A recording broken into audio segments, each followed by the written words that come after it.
Light is having, जैसे हम लोगों ने देखा कि मॉडर्न फिजिक्स में dual nature of radiation and matter. तो पहले हम बात करते हैं रेडिएशन का। तो रेडिएशन बेसिकली क्या है? Electromagnetic wave. Electromagnetic wave that is light we can say also. तो it is having wave nature. Wave nature कहाँ से प्रूव्ड हुआ? रेडिएशन या इलेक्ट्रोमैग्नेटिक वेव,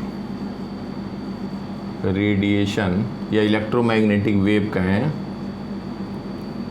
रेडिएशन या इलेक्ट्रोमैग्नेटिक वेव बेटा।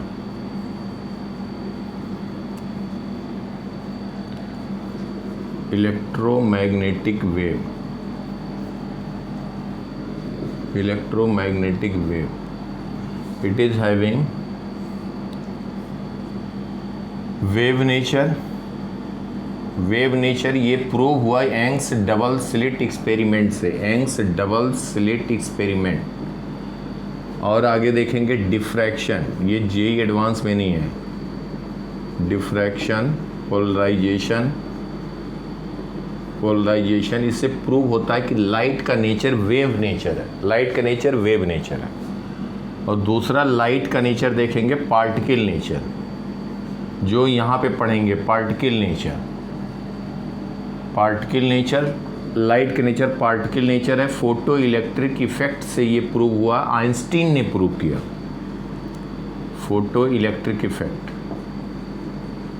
इलेक्ट्रिक इफेक्ट, ये आइंस्टीन ने इसको प्रूव किया कि लाइट का नेचर पार्टिकल नेचर है।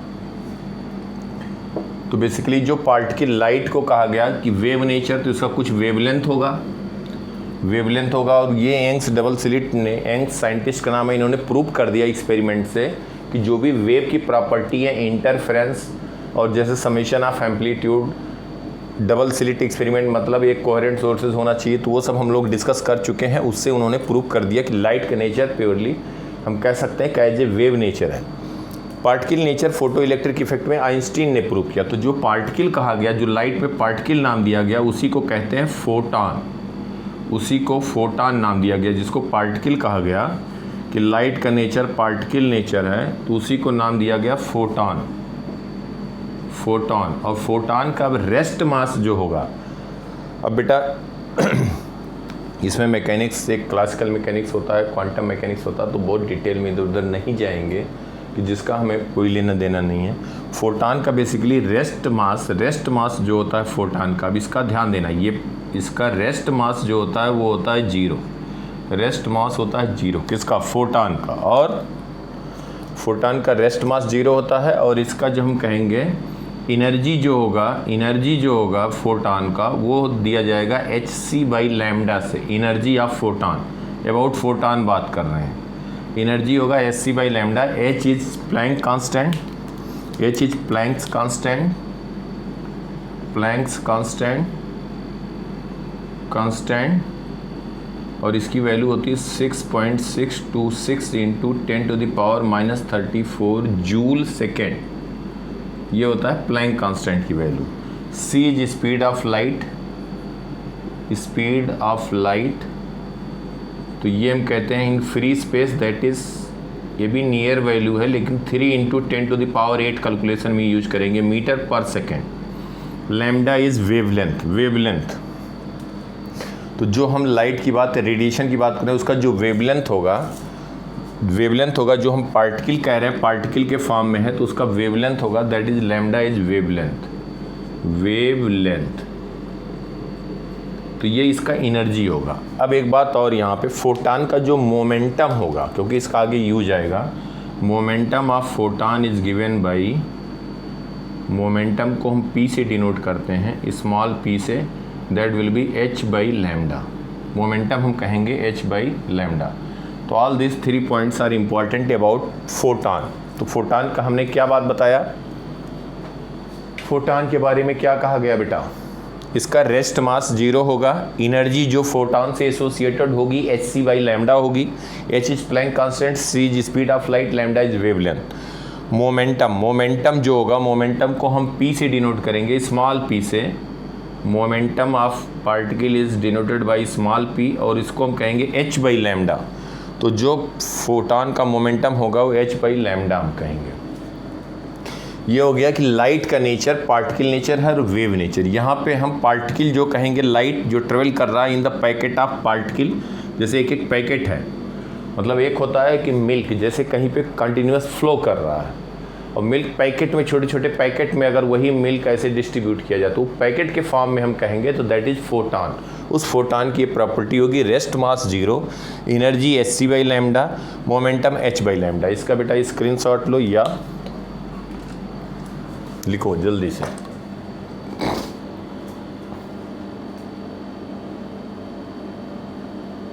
h/λ कैसे आया, देखो इधर, कोई भी पार्टिकल में क्या कहा जाता है, energy mass equivalence relation. Energy mass equivalence relation is given by Einstein. उन्होंने कहा कि कोई भी पार्टिकल अगर उसका मास m है, टोटल जो उससे एनर्जी हम प्रोड्यूस कर सकते हैं वो कितना कर सकते हैं, mc²। अगर ये पूरा मास हम डिस्ट्रॉय कर देंगे तो that will convert in hc/λ। ये जो एनर्जी होगी वो हम यहाँ से प्रोड्यूस कर सकते हैं। कोई भी पार्टिकल जो स्पीड ऑफ लाइट से ट्रेवल कर रही है, जिसका मास m है, उसको पूरा डिस्ट्रॉय करके हम कन्वर्ट कर सकते हैं, जो मैक्सिमम एनर्जी हमें मिल सकती है hc/λ। समझ गए यहाँ तक बात?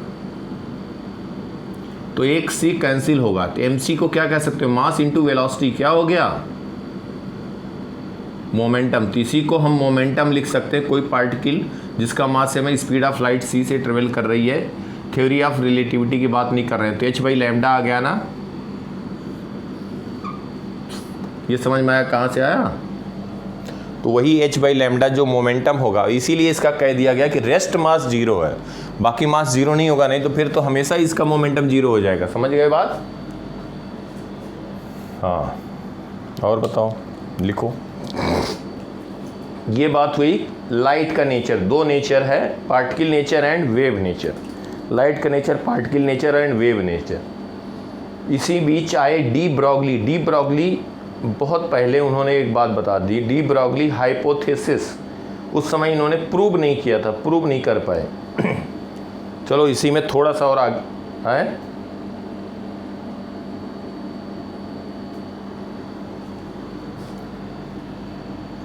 YDSC, Young's double slit experiment, जो हम लोगों ने बात किया ना बेटा, डिस्कस कर चुके हैं, वही यंग्स डबल स्लिट एक्सपेरिमेंट। ये है diffraction polarisation. Diffraction polarisation mains में है, एडवांस में नहीं है, इसको बताएंगे। Young's double slit experiment mains advance दोनों में। तो यंग्स YDSC लिख दिया, यंग्स डबल स्लिट एक्सपेरिमेंट।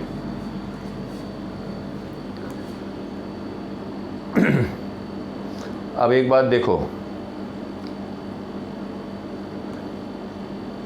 अगर हमें किसी फोटान का अगर एनर्जी लिखना है बेटा, ध्यान देना, एनर्जी किसी फोटान का, एनर्जी ऑफ ए फोटान, तो बार बार हम hc को मल्टीप्लाई करें, hc को मल्टीप्लाई करें, h Planck constant c speed of light. तो इसका मतलब अगर उसका वेवलेंथ दिया है तो हम डायरेक्ट यूज कर सकते हैं। एनर्जी ऑफ फोटान hc/λ, इसको हम कह सकते हैं 1240 यूज करो, अपॉन लैम्डा कह दो, लैम्डा इन नैनोमीटर, तो ये हो जाएगा नैनोमीटर इलेक्ट्रॉन वोल्ट, मतलब 1240 एनर्जी ऑफ फोटान हम कह सकते हैं। एनर्जी ऑफ फोटान इसको लिख सकते हैं 1240 डायरेक्टली hc, और ये आएगा जो इलेक्ट्रॉन वोल्ट में आएगा, मतलब 1240 नैनोमीटर अपॉन लैम्डा, नैनोमीटर में करेंगे तो नैनोमीटर कैंसिल हो जाएगा, 1240 इलेक्ट्रॉन वोल्ट आ जाएगा, एनर्जी आ जाएगा। मतलब 1240 अपॉन लैम्डा अगर हम वेवलेंथ नैनोमीटर में यूज करें तो डायरेक्ट हम यहाँ इलेक्ट्रॉन वोल्ट में फोटान की एनर्जी लिख सकते हैं। और बेटा ये अप्रॉक्सीमेटली कहीं कहीं पे इसको यूज कर सकते हो, ई की वैल्यू 1242, लेकिन 1240 लिखो, रिजल्ट वही आएगा। तो कहीं कहीं पे 1242 भी यूज किया गया, मतलब ये भी यूज कर सकते हो, ये वैल्यू भी यूज कर सकते हो। तो कहीं कहीं आपको 1242 दिखेगा अपॉन लैम्डा इन नैनोमीटर। तो ये हो जाएगा जो एनर्जी आएगी, अगर नैनोमीटर में लैम्डा से लैम्डा कहा जाए 500 नैनोमीटर, तो 1242 अपॉन 500 इलेक्ट्रॉन वोल्ट, तो मतलब ये यूनिट होगी नैनोमीटर इलेक्ट्रॉन वोल्ट। समझ में आ रही बात बेटा? तो ये जो आएगा आपका, इसको हम कह सकते हैं, मतलब डायरेक्टली हम कोई भी फोटॉन जिसका वेवलेंथ दिया हुआ है तो वो हम यहाँ से बता सकते हैं, इलेक्ट्रॉन वोल्ट यहाँ से हम लोग कैलकुलेट कर सकते हैं। तो 1242 ले लिया जाए, 1242 या हम 1240 लिख दें, 1240 अपॉन लैम्डा इन नैनोमीटर करें तो जो एनर्जी आएगी, energy of photon that will be in electron volt, directly आ जाएगा। नहीं तो बार बार h लिखो, c से मल्टीप्लाई करो, बाई लैम्डा लिखो, h लिखो जूल सेकेंड में, c मीटर पर सेकेंड में, और लैम्डा लिखोगे तो जनरली इलेक्ट्रॉन वोल्ट में एनर्जी आती है, तो इसलिए हम कह रहे हैं लैम्डा मीटर में रखोगे तो एनर्जी जूल में आएगी, फिर जूल में आएगी तो इलेक्ट्रॉन वोल्ट में कन्वर्ट करने के लिए 1.6 इंटू 10⁻19 से डिवाइड करोगे तब इलेक्ट्रॉन वोल्ट में आएगी। समझ में आ रही बात बेटा? तो Hc अपॉन E तो इलेक्ट्रॉन वोल्ट आ जाएगा। और यहाँ पे हम कह दें कि लैम्डा को नैनोमीटर में रखेंगे तो यहाँ पे हम क्या कर दें, 10⁻9 से मल्टीप्लाई कर दें, 10⁻⁻9 से, तो इसलिए लैम्डा नैनोमीटर। ये समझ पा रहे हो बेटा कि नहीं? किसको लिख के बताएं? चलो लिख देते हैं एक लाइन, स्क्रीनशॉट लो, ले लिया।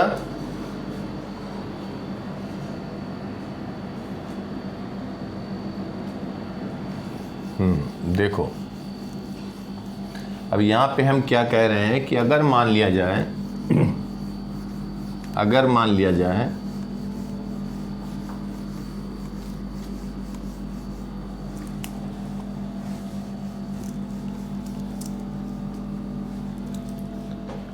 अगर हम इसके एनर्जी की बात करें तो एनर्जी लिखेंगे, energy of photon Hc by lambda.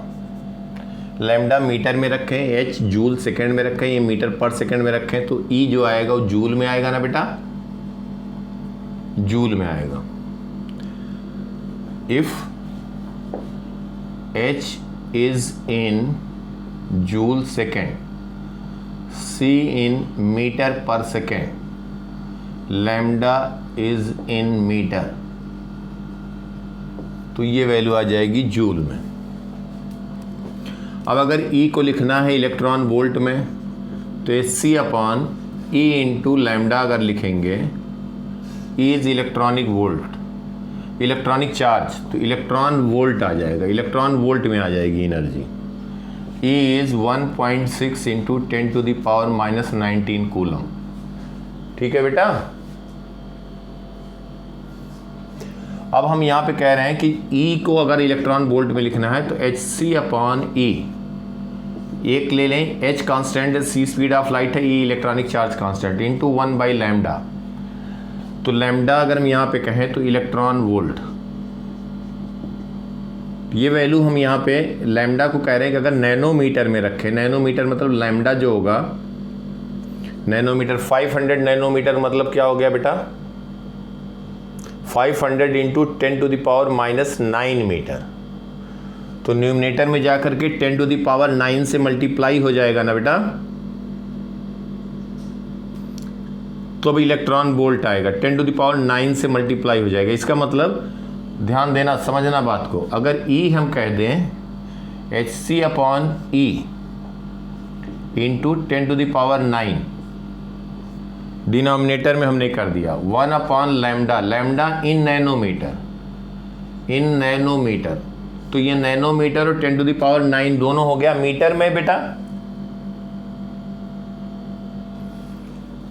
अगर इसको हम कहें लैम्डा 500 नैनोमीटर अब यहाँ पुट कर रहे हैं, तो इसका मतलब 500 इंटू 10⁻�9 मीटर हो गया ना, तो 10⁻9 10⁻9 दोनों क्या हो गया, कैंसिल हो गया। अब ये वैल्यू जो आएगी, ये जो वैल्यू आएगी, अब ये होगा, ये जो वैल्यू आएगी तो इसको हम कह देंगे, ये वैल्यू जो न्यूमेरिकली आएगी वो 1240 आ रही है, तो हम कहेंगे कि ये वैल्यू आ गई 1240 अपॉन लैम्डा इन नैनोमीटर, और ये जो एनर्जी आएगी वो इलेक्ट्रॉन वोल्ट में आएगी। समझ में आ गई बात बेटा?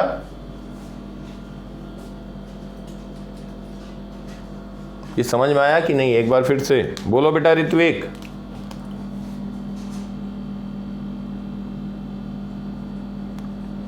$1240 अपॉन लैम्डा इन नैनोमीटर, नैनोमीटर में रखेंगे मतलब ये 500 नैनोमीटर तो 1240/500 इलेक्ट्रॉन वोल्ट आ जाएगा। और ज़्यादातर एनर्जी हमें इलेक्ट्रॉन वोल्ट में चाहिए होगा, जूल में चाहिए होगा, तो इलेक्ट्रॉन वोल्ट को हम 1.6 × 10⁻19 से मल्टीप्लाई कर देंगे, क्योंकि ई से डिवाइड किया। ये समझ में आई बात? Hc/E × 10⁹ Hc/E × 10⁹ लैम्डा जब आप मीटर में रखेंगे तो लैम्डा हम कहेंगे 500 × 10⁻⁹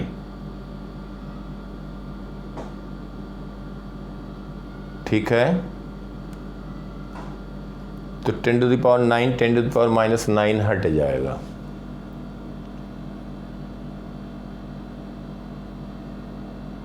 कैलकुलेट कर लो, Hc/E की वैल्यू देखो कितना आ रहा है। Hc/E लिख लो एक लाइन फटाफट, कोई बात नहीं है, संतुष्टि हो जाएगी। अप्रॉक्सीमेट वैल्यू देखो, Hc/E देखो इधर, Hc/E की वैल्यू अगर हम कैलकुलेट करें तो 6.63 अप्रॉक्सीमेट इंटू 3 × 10⁸ इंटू 10⁻⁻34 अपॉन 3 × 10⁸। ओ सॉरी, इलेक्ट्रॉनिक चार्ज है ना बेटा, तो 1.6 × 10⁻⁻19 क्या आ जाएगा बताओ? ये हो जाएगा कितना? ये वैल्यू कितनी हो गई? 6.63 इंटू 3/1.6 इंटू 10⁻⁻26, और ये हो जाएगा 10⁻⁻26 और +9 हो जाएगा, 10⁻ क्या हो गया? 7 हो गया। अब इसको अगर हम कह दें कि 10⁻7 हो गया, इसको हम लिख सकते हैं 10⁻⁻7 हो गया। ठीक है बेटा, ठीक है। अब इसको लिख सकते हो 663 इंटू 3/1.6 इंटू 10⁻⁻9, ये लिख सकते हो। बोलो इसकी वैल्यू कितनी आ जाएगी बताओ? बोलो जल्दी से कैलकुलेट करो। 663 इंटू 3/1.6, 663 इंटू 3 डिवाइडेड बाई 1.6, तो 1242 नियरली आ रहा। तो हम अप्रॉक्सीमेट वही ले लेते हैं, यह आ गया 1240 ले ले रहे हैं कैलकुलेशन के लिए, कोई फ़र्क नहीं पड़ता, इंटू 10⁻⁻9। अब एनर्जी जब बेटा हमें लिखना है इलेक्ट्रॉन वोल्ट में, तो एनर्जी क्या लिखोगे? Hc/E और ये लैम्डा लिखोगे। देखो ध्यान से, 1240 इंटू 10⁻⁻9 अपॉन हम कह दें लैम्डा इन मीटर कहें, तो लैम्डा अगर नैनोमीटर में है तो वेवलेंथ क्या कहोगे? ये इलेक्ट्रॉन वोल्ट में आएगा ना बेटा। लैम्डा मीटर में अगर रखें, लैम्डा मीटर में रखें, बोलो लैम्डा मीटर में रखें, तो ये बात समझ में आ रही बेटा सबको? ये इलेक्ट्रॉन वोल्ट आ गई एनर्जी भाई। लैम्डा 500 नैनोमीटर है, 500 इंटू 10⁻⁻9 बोलो। तो ई को हम क्या कह सकते हैं? 1240 इंटू 10⁻⁻9। अब कहते हैं लैम्डा इन नैनोमीटर इलेक्ट्रॉन वोल्ट। जब नैनोमीटर होगा तो लैम्डा के साथ में 500 इंटू 10⁻�9 होगा, तो 10⁻⁹ वाला टर्म हटा सकते हैं ना बेटा। ये इसी को हम डिनोमिनेटर में ले गए, थे, तो ये वैल्यू ये आ गई थी, यही चीज़ लिखा है, तो कोई कंफ्यूज ना हो। ई की वैल्यू हम कह दें नैनोमीटर में होगा, तो 1240 कहें या 1242 ज़्यादा एक्यूरेट है, तो 1242 भी कह सकते हैं। 1242 कहें, लैम्डा इन नैनोमीटर। तो हमारा बताने का मतलब यहाँ मकसद केवल यही है कि जब हमें वेवलेंथ दिया होगा तो 1242 से लैम्डा को डिवाइड कर देंगे, इलेक्ट्रॉन वोल्ट में फोटॉन की एनर्जी आ जाएगी। That's all. प्रूफ भी करके पूरा बता दिया। क्लियर बिल्कुल अच्छे से बोलो बेटा। स्क्रीनशॉट लो, मिटाएं।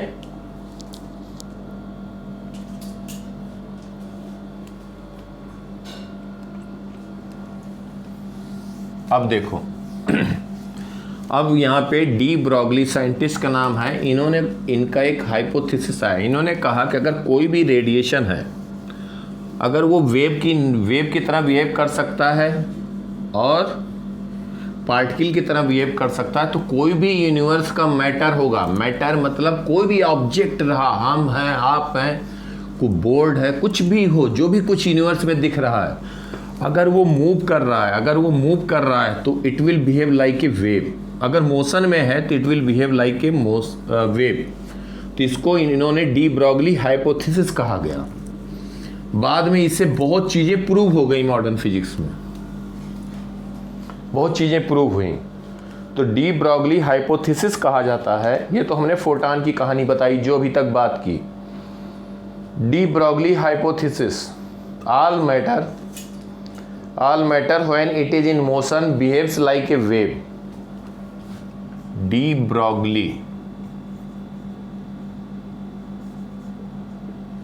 Broglie hypothesis.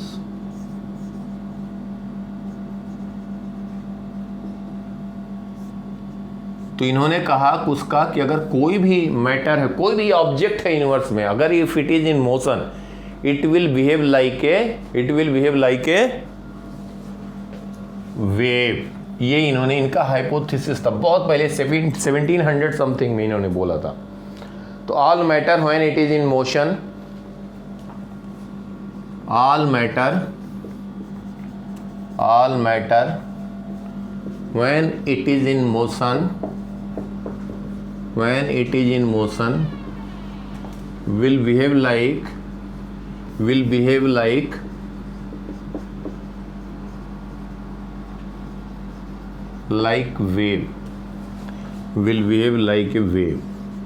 बहुत बड़ी बात बोल दी थी 1700 सेंचुरी में डी ब्रॉगली। इसलिए यहां पे पढ़ा डी ब्रॉगली हाइपोथेसिस। तो उन्होंने बताया कि जो भी मैटर होगा, अब वो जरूरी नहीं कि स्पीड ऑफ लाइट से मूव करे ना। अब ये कह दो मैटर मतलब कोई एक आदमी है, अगर, अब ध्यान से हमारी बात समझो, कोई आदमी है, अब हम बता रहे हैं क्यों उसको हम नेग्लेक्ट कर देते हैं। कोई आदमी है, इसका मास मान लो 100 kg है और ये रन कर रहा विद ए स्पीड। किस स्पीड से रन कर सकता है? कितने मीटर पर सेकंड हो सकता है? 10 मीटर पर सेकंड, 5 मीटर पर सेकंड, 2 मीटर पर सेकंड, 1 मीटर ही बहुत वैसे होता है। तो मान लेते हैं 5 मीटर पर सेकंड से रन कर रहा है। तो ये कह रहे हैं कि डी ब्रॉगली कह रहे हैं कि ये भी वेव प्रोड्यूस करेगा और वेव का वेवलेंथ क्या होगा। तो उन्होंने बताया कि lambda will be given by h upon p। p is momentum. अब देखो लैम्डा हम कहें तो h की वैल्यू 6.626। ध्यान देना, ये कैलकुलेट करने की जरूरत नहीं थी, लेकिन तुम्हारा क्लियर करने के लिए हम बता रहे हैं। जूल सेकेंड अपॉन मोमेंटम, मास इसका 100 kg है इंटू 5। तो ये हम बता सकते हैं वेवलेंथ इन मीटर आएगा 500। इसको कह सकते हो 6.626 बाई 5 इंटू 10⁻³ मीटर। अब बताओ वेवलेंथ कितना कम है? 1.125 इंटू 10⁻³ मीटर। कितना कम वेवलेंथ है? तो that can be neglected. 10⁻³ metre. बात समझ पा रहे हैं बेटा? एंगस्ट्रॉन ही कितना कम होता है? 10⁻22 एंगस्ट्रॉन में आएगा। समझ में आ रही बात? तो बहुत कम हो गया, इसलिए ध्यान नहीं देते, नेग्लेक्ट कर देते हैं। जिसका मोमेंटम बहुत कम होगा, जिस पार्टिकल का मास मोमेंटम बहुत कम होगा, उसका वेवलेंथ ज़्यादा होगा। इसीलिए इलेक्ट्रॉन के मोमेंटम की बात करते हैं, इलेक्ट्रॉन के मोमेंटम की बात करेंगे, फोटॉन के मोमेंटम की बात करते हैं। तो यहाँ पे इलेक्ट्रॉन के अगर हम वेवलेंथ की बात करें तो इलेक्ट्रॉन की स्पीड अप्रॉक्सीमेटली होता है 10⁶ मीटर पर सेकेंड, 10⁶। और उसका मास होता है 9.1 इंटू 10⁻⁻31 kg। इसका लिखें तो अप्रॉक्सीमेट लैम्डा की वैल्यू आ जाएगी। फॉर इलेक्ट्रॉन लिख लो, यहीं पे देख लो। फॉर इलेक्ट्रॉन अगर हम बात करें तो इसका वेवलेंथ हो जाएगा 6.626 इंटू 10⁻⁻34 अपॉन एम होता है मास 9.31 इंटू 10⁻⁻31 kg इंटू स्पीड होता है 10⁶ मीटर पर second. Speed of electron approximate होता है, ये होता है 10⁶ के अप्रॉक्सीमेशन में 10⁶ मीटर पर सेकेंड। तो ये मीटर आया बेटा। तो वेवलेंथ आया, इलेक्ट्रॉन का वेवलेंथ आया, कितना आ जाएगा अप्रॉक्सीमेटली? तो इसको हम कह दें -640 हो गया, 6.626 अपॉन 9.31 और ये हो गया 40 और इधर गया इंटू 10⁻⁻, ये हो जाएगा 9 मीटर।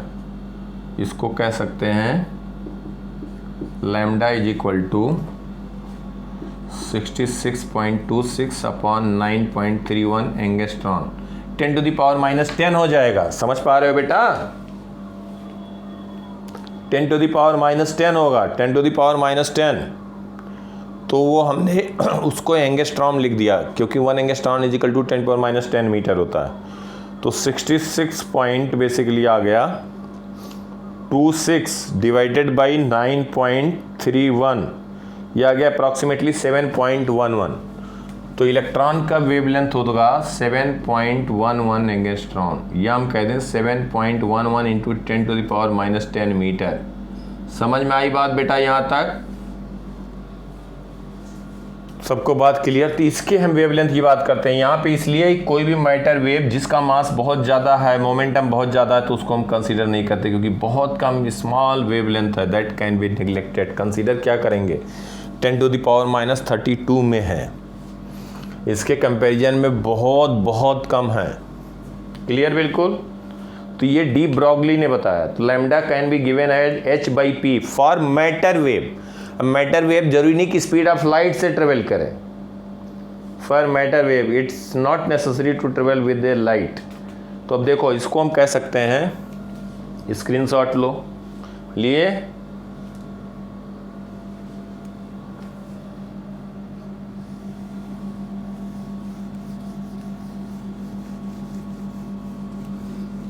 ये बेटा जो हम मोमेंटम लैम्डा लिखते जा रहे हैं, ये सब पे क्वेश्चन दे देते हैं मेंस वाले। सब एक एक फार्मूला बहुत इंपॉर्टेंट है, उसी वैल्यू रखते जाओ, कट्टा कट्टा आंसर आता जाएगा। कहानी लेकिन मालूम होना चाहिए। वीडियो दे देंगे, एक बार और देख लेना, और इसका कहानी का पूरा मालूम रहे, बहुत ही आसानी। अरे इसमें क्या होगा यार, कुछ खुद ही देख सकते हो, चेंज कर ही नहीं सकते कुछ। आज भी मॉडर्न फिजिक्स में बहुत चीज़ें अनएक्सप्लेन्ड हैं, एज्यूम्सन पे चलती हैं आज भी। तो डी ब्रॉगली ने बताया कि lambda can be given as h/p। p is momentum, momentum of matter wave, of matter में कोई भी ऑब्जेक्ट हो सकता है। अब एक बात देखो, मैटर और काइनेटिक एनर्जी में रिलेशन लिखते हैं। काइनेटिक एनर्जी क्या कहते हैं बेटा? काइनेटिक एनर्जी को हम k से डिनोट कर रहे हैं, हाफ mv² कहेंगे स्पीड अगर v है। मोमेंटम क्या कहेंगे? mv कहेंगे। फर्स्ट और सेकंड से मोमेंटम को हम काइनेटिक एनर्जी के टर्म में भी लिख सकते हैं। देखो v की वैल्यू रख दो, from first and second v can be written as p/m। तो काइनेटिक एनर्जी हो जाएगा half mv², that is p² upon m²। एक m कैंसिल हो गया, तो kinetic energy is p² 2m। तो यहाँ से momentum p² can be written as 2mk, k is kinetic energy, p can be written as √2mk। तो यहाँ से हम वेवलेंथ देखो, lambda can be written as Planck constant upon √2mk। अब different form में हम लिख सकते हैं, अगर काइनेटिक एनर्जी किसी भी मैटर पार्टिकल ऑफ यूनिवर्स का उसका काइनेटिक एनर्जी पता है, मास पता है, तब भी हम वेवलेंथ बता सकते हैं। काइनेटिक एनर्जी जूल में रखेंगे, केजी में रखेंगे, ये जूल सेकंड में रखेंगे तो लैम्डा मीटर में आएगा। आएगा ना बेटा, लैम्डा मीटर में आएगा। तो काइनेटिक एनर्जी इस फॉर्म में भी लिख सकते हैं। अगर हम कह दें, ध्यान देना, इलेक्ट्रोस्टेट में पढ़ा होगा। अब एक बात देखो ध्यान से, अगर एक प्लेट है जिसका पोटेंशियल है 0 वोल्ट और ये है V वोल्ट, इसका हम कह दें कि इनके बीच ये वोल्ट है 0 वोल्ट, इनके बीच पोटेंशियल डिफरेंस है V। तो हायर पोटेंशियल से लोअर पोटेंशियल के डायरेक्शन में इलेक्ट्रिक फील्ड लाइंस होती हैं, होता है ना बेटा। हायर पोटेंशियल से लोअर पोटेंशियल डायरेक्शन में होंगी इलेक्ट्रिक फील्ड लाइन।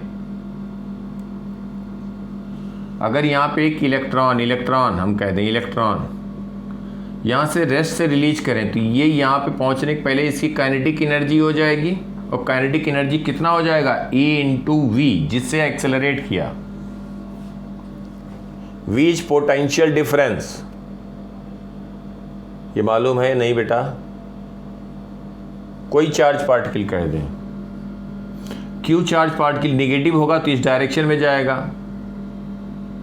लग रहा भूल गया, कोई बात नहीं, देखो देखो इधर देखो, इसको हम कह दें यहाँ पे V वोल्ट,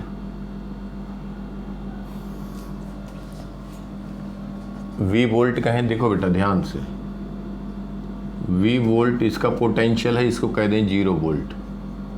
तो इलेक्ट्रिक फील्ड लाइन पॉजिटिव से नेगेटिव जाएंगे। Electric field lines, electric field intensity, यहाँ पे कोई चार्ज, एक चार्ज Q रेस्ट से रिलीज किया जाए, neglecting effect of gravity, neglecting effect of gravity, neglecting effect of gravity. बेटा बोर्ड पे क्लियर दिख रहा है आप लोगों को? हाँ बेटा, बोर्ड पे क्लियर दिख रहा है? तो अगर ये Q है, नेग्लेक्टिंग इफेक्ट ऑफ ग्रेविटी, तो एक बात बताओ, इनके बीच एक्सेलरेशन क्या हो जाएगा? फोर्स इस पे क्या लगेगा? QE, बोलो, फोर्स लगेगा QE। एक्सेलरेशन कितना होगा? बोलो,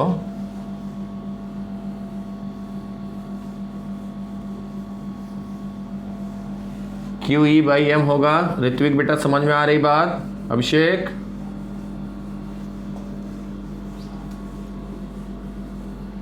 तो इस पे जो फोर्स लगेगा, फोर्स जो चार्ज पार्टिकल इस पे फोर्स लगेगा QE, फोर्स होगा QE, QE हुआ, और इस पे जो फोर्स लगा तो एक्सेलरेशन हम कहेंगे force upon mass of particle QE by M। अब हम कह रहे हैं कि ये इनके बीच का डिस्टेंस मान लिया जाए, डिस्टेंस है सपोज L, दोनों प्लेट के बीच, एक का पोटेंशियल V वोल्ट है, दूसरे का 0, सॉरी, एक का पोटेंशियल है V वोल्ट, दूसरे का पोटेंशियल है 0। ठीक है बेटा? तो हम क्या कहेंगे,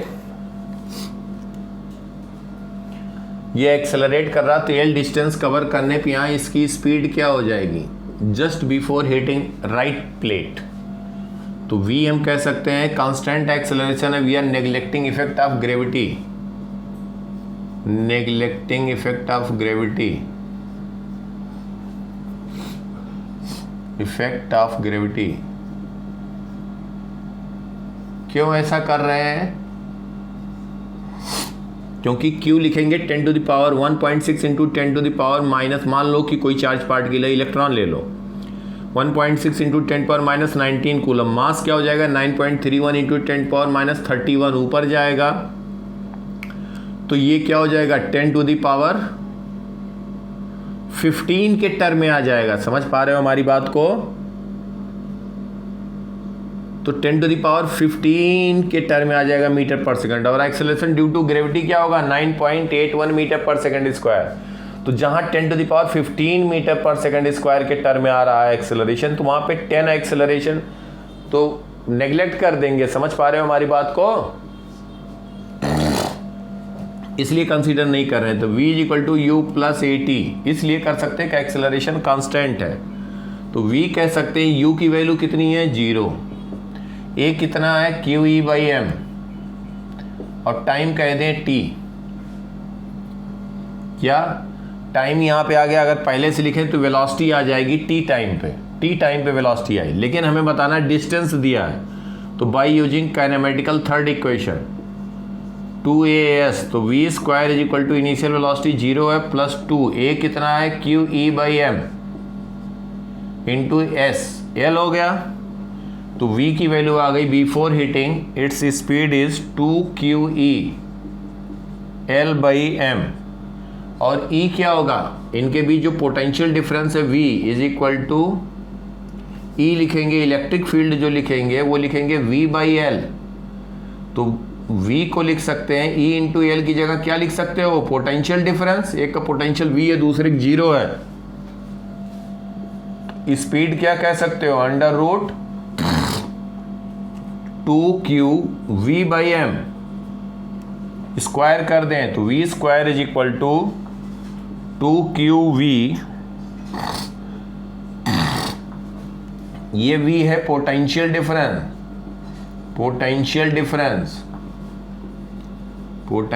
डिफरेंस, स्मॉल v क्या है, स्पीड ऑफ चार्ज पार्टिकल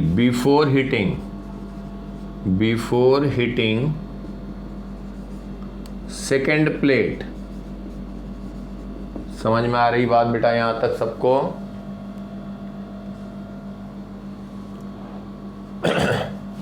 तो इसको 2qv बाई एम, तो इसको कह दें mv square is equal to 2qv, तो half mv square is equal to q into V. Half mv square क्या है, काइनेटिक एनर्जी, क्यू वी क्या है, पोटेंशियल डिफरेंस है। तो ये हिट करने के पहले पार्टिकल, जो चार्ज पार्टिकल जिसका चार्ज क्यू है, वी पोटेंशियल डिफरेंस के बीच में प्लेस किया गया, बिफोर हिटिंग सेकंड प्लेट उसकी काइनेटिक एनर्जी आ जाएगी क्यू इंटू वी, यही आ जाएगा ना। अगर यही प्लेट, ध्यान देना, यही प्लेट हम कहें, अगर यही बात हम कहें कि प्लेट ऐसे है, यह है आपका V वोल्ट और यह है 0 वोल्ट, तो ये हायर पोटेंशियल हुआ, इलेक्ट्रिक फील्ड का डायरेक्शन इधर हुआ। अगर इलेक्ट्रॉन यहां से रिलीज करेंगे, इलेक्ट्रॉन नेगेटिव चार्ज, तो ये राइटवर्ड हिट करेगा ना बेटा, जाके इस पे फोर्स राइटवर्ड लगेगा। बोलो, माइनस चार्ज है, तो इसका यहां पे हिट करने के लिए, जब रेस्ट से रिलीज करें तो हिट करने के पहले इसकी काइनेटिक एनर्जी कितनी हो जाएगी, E इंटू वी। E अगर हम कहें कूलम में होगा, V वोल्ट में, तो जूल में आ गई एनर्जी।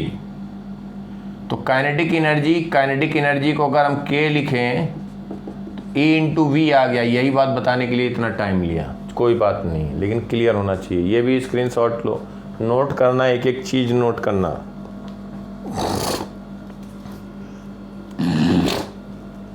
लिख लिया बेटा सबने? स्क्रीनशॉट लो।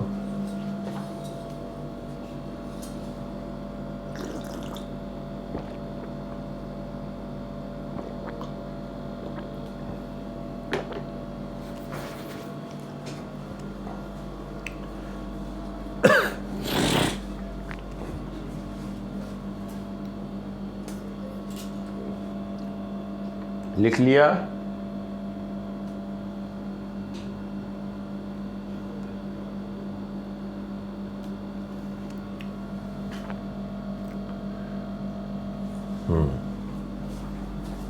ऋत्विक बेटा लिख लिया? अभिषेक?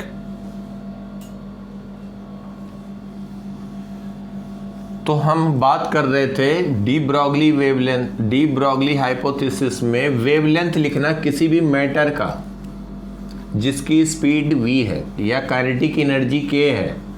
तो हमने बताया, यहाँ पे हम लिखना चाह रहे थे कि अगर कहा जाए चार्ज q है, पोटेंशियल डिफरेंस v से एक्सेलरेट कर रहा है, पोटेंशियल डिफरेंस v अप्लाई किया गया, तो बिफोर हिटिंग उसकी काइनेटिक एनर्जी जो हो जाएगी, काइनेटिक एनर्जी हो जाएगी, तो lambda can be written as H upon P momentum H upon √2 M K, इसी को कह सकते हैं H upon √2 M Q charge अगर है, V potential difference, V potential difference है, तो किसी से भी लिख सकते हैं ना बेटा। तो कभी भी helium particle, nitrogen particle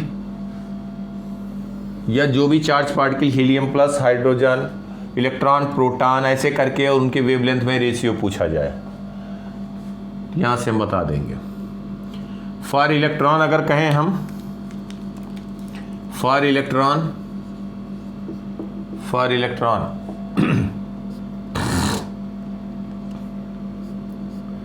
electron के लिए हम कहें लैम्डा क्या हो जाएगा बेटा, h upon √2 m into E, और m जो होगा me mass of electron into v, v is potential difference, h Planck constant. तो मास ऑफ इलेक्ट्रॉन होता है 9.31 इंटू 10⁻³ kg। इलेक्ट्रॉनिक चार्ज होगा 1.6 इंटू 10⁻⁻19 कूलम, मैग्नीट्यूड लिख रहे हैं। तो प्लैंक कांस्टेंट आपको मालूम है 6.626 इंटू 10⁻34 जूल सेकेंड। ये हो गया mass electron, mass of electron, electronic charge and H. तो इलेक्ट्रॉन का हम लिख सकते हैं बेटा, इलेक्ट्रॉन के लिए लिख सकते हैं। अब यही बात आ जाएगी, इलेक्ट्रॉन के लिए अगर हम सब वैल्यू पुट करें, तो लैम्डा आ जाएगा हमारा। तो हम यहाँ से लैम्डा लिख सकते हैं इलेक्ट्रॉन के लिए। फिर ध्यान देना, यहाँ पे इलेक्ट्रॉन के लिए बात किया जाएगा तो लैम्डा हम कह देंगे √150 upon V in volt, V volt में लिखेंगे, √150/v इन वोल्ट, और जो लैम्डा आएगा वो एंगस्ट्रॉम में आएगा। या इसी को कह सकते हैं lambda is equal to √150 upon v in volt into 10⁻⁻10, फिर कहेंगे मीटर।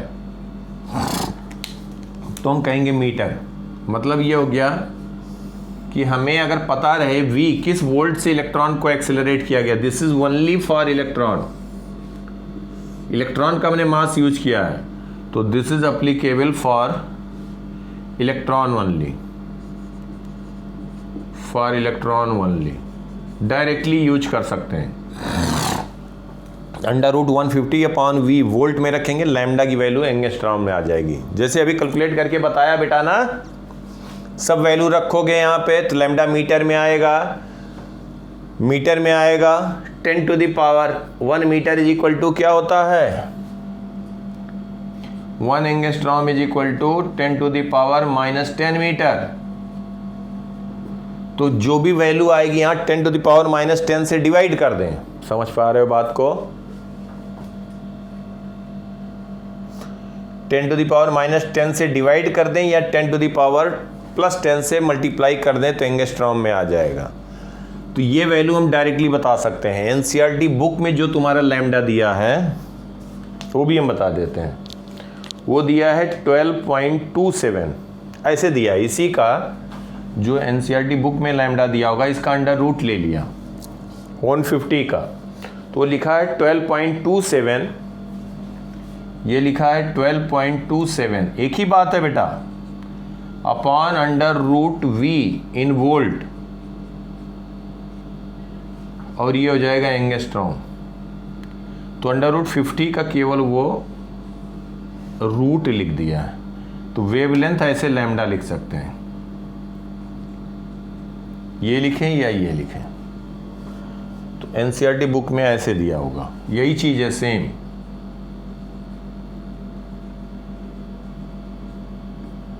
चीज है।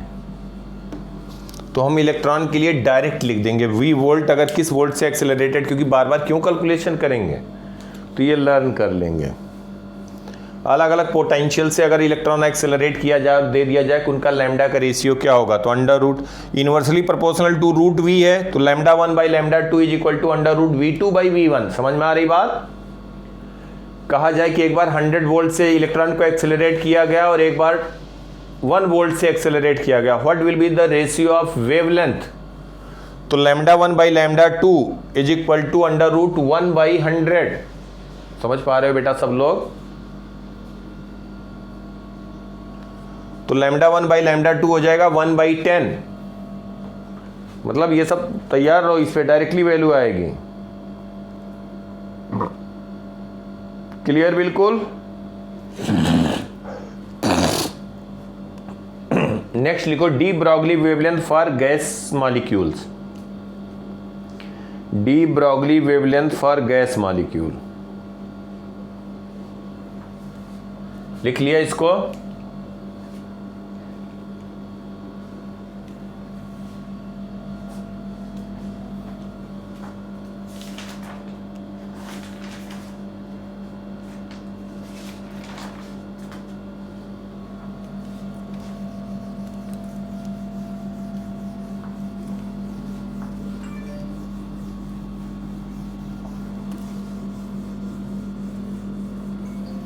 de Broglie wavelength for gas molecule.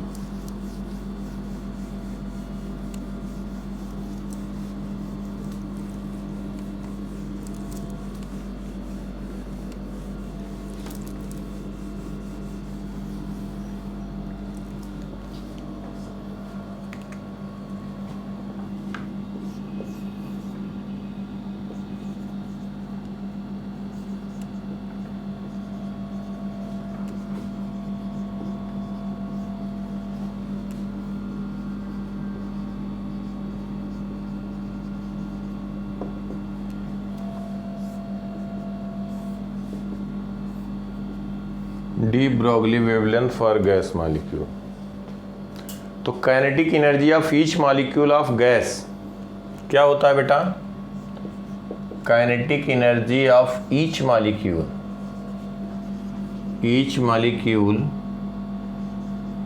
Of gas, हर एक मॉलिक्यूल का काइनेटिक एनर्जी कितना होता है?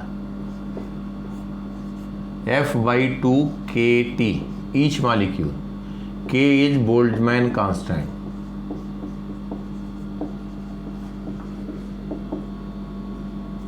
Boltzmann's constant. इसकी वैल्यू होती, K की वैल्यू होती R/N। R is gas constant, N क्या होता है? Avogadro number. ठीक है बेटा? T is absolute of absolute temperature.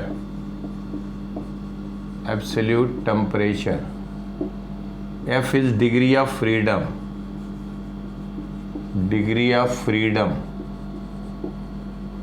Monoatomic का डिग्री ऑफ फ्रीडम कितना होता है? मोनोटॉमिक होता है F की value 3।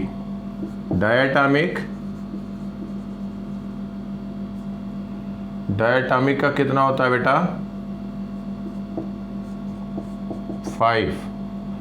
Polyatomic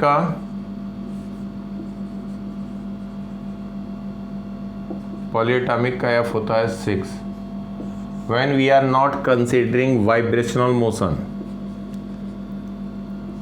when vibrational motion is not taken in account, वैसे बताएंगे ये सब उसमें 11th के चैप्टर में है, kinetic theory of gases. When vibrational motion is not taken in account,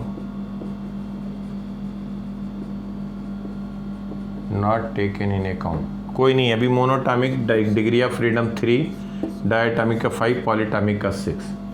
तो हर एक मॉलिक्यूल का, गैसियस मॉलिक्यूल का जो होगा F/2kT, kT is absolute temperature, F is degree of freedom. तो अगर हम इसको कहें मोनोटॉमिक की बात करें तो F की वैल्यू रख देंगे 3। क्या रख देंगे?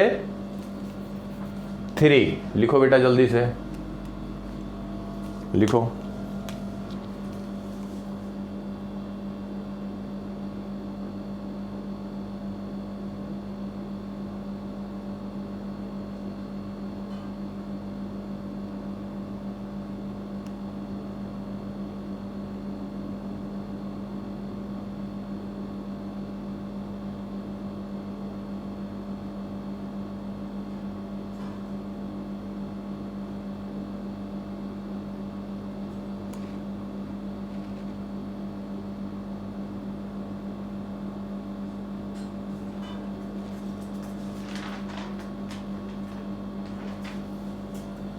लिख लिया बेटा?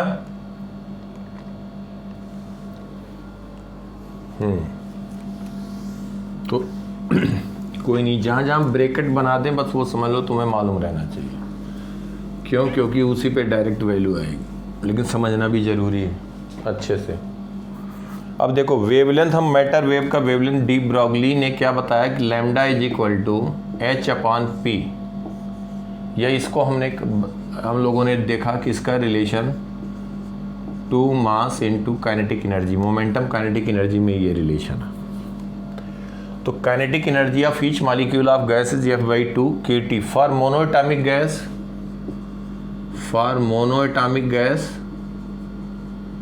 फॉर मोनोएटॉमिक गैस अगर हम लिखें तो हो जाएगा 3/2 kT। 3/2 kT। K is Boltzmann constant.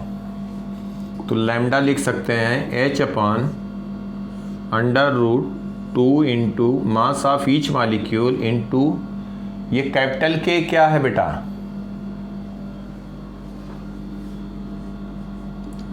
गड़बड़ मत करना, काइनेटिक एनर्जी। इसीलिए हम स्मॉल k क्या है? Boltzmann.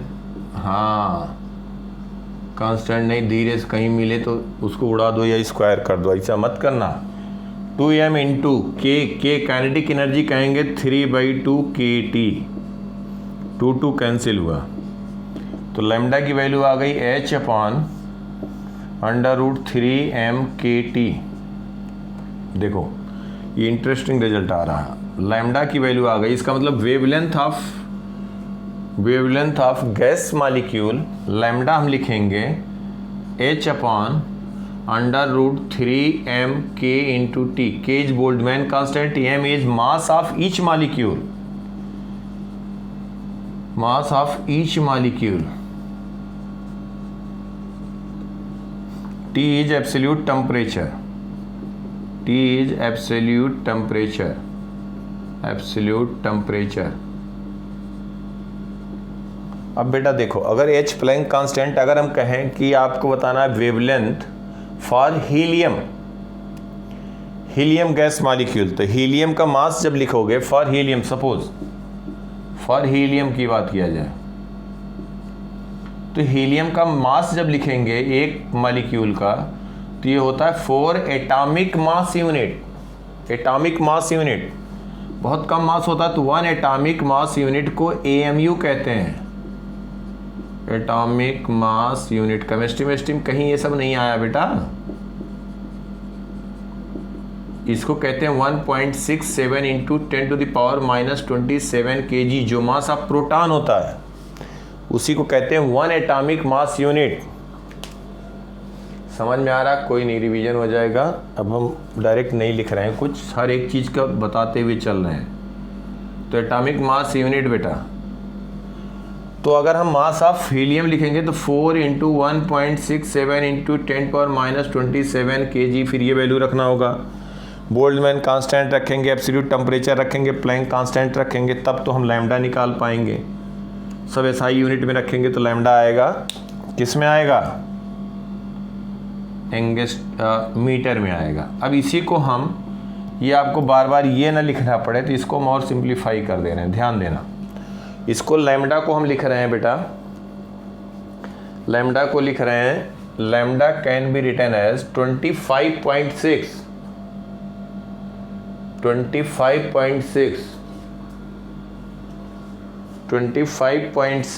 Upon √M/√T,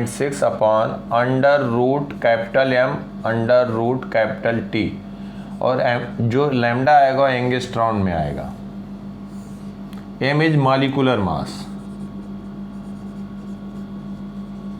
molecular mass अब आसान हो गया, मतलब H को और जो इसका बोल्ट्जमैन कांस्टेंट है और जो एटॉमिक मास यूनिट सब चेंज कर दिया हमने, सब को कैलकुलेट करके किया तो ये रिजल्ट आएगा। अब तुम्हारे लिए इम्पॉर्टेंट ये हो गया, बस इससे निकालेंगे बेटा, टाइम भी बचाना है। अब सब मालूम है, वैल्यू पुट करके कैलकुलेट कर रहे हो, कहीं भी डेसिमल वेसिमल में इधर उधर एक पावर में गड़बड़ हुआ तो सब आंसर दूसरा भी गलत वहाँ पे मिलेगा तुम्हें। तो यही चीज़ अब समझ गए ना, एंगस्ट्रॉन लिखा तो ये तो हमें एक इसीलिए पहला हमने डिराइव कर दिया, ये तो समझ पा रहे होगे कि ये कैसे हम लोगों ने एंगस्ट्रॉन लिख दिया। अब अगर हमें लिखना है 27 डिग्री पे हीलियम मॉलिक्यूल का वेवलेंथ बताओ, तो 27 प्लस 273 कितना हो गया, अंडर रूट कैपिटल टी की जगह 300, एम क्या रख देंगे, अंडर रूट 4। समझ में आया बेटा, बोलो। तो अब कितना फटाफट हो गया, तुरंत हमारा वैल्यू आ जाएगा, मीटर में रहे या एंगस्ट्रॉन में रहे। तो इस तरह से हम अप्रोच लेंगे, इसका स्क्रीनशॉट लो।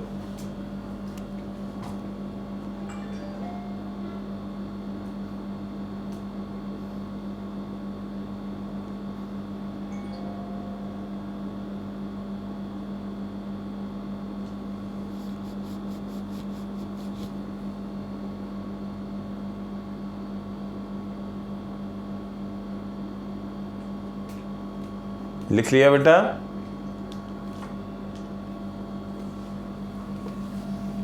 ये हम तुम्हारा स्कूल के पॉइंट से भी पक्का कर रहे हैं, बोर्ड एग्जाम भी है ना, तो उसमें भी मतलब अभी नहीं तो फाइनल आएगा, तो इसी सब पे बेस्ड रहेगा, इसलिए एक एक चीज़ पता होना चाहिए और खटाखट बता दोगे, कुछ मुश्किल नहीं है, सब वही आसान है। तो ये जब तुम्हें पता है, अब अगर कहा जाए इसी में कह दें find lambda for helium at 127 degree centigrade, helium के लिए वेवलेंथ बताना, बस लैम्डा लिख दिया, 25.6 लिखा, अंडर रूट एम लिखा 4, अंडर रूट टी लिखा 127 प्लस 273 कितना हो गया बेटा, 400। यह आ गया एंगस्ट्रॉन हुआ 25.6 बाई 2 इंटू 20, 40 हो गया, 25.6 अपॉन 40, इसको कह देंगे 2.56 बाई 4, और ये हो गया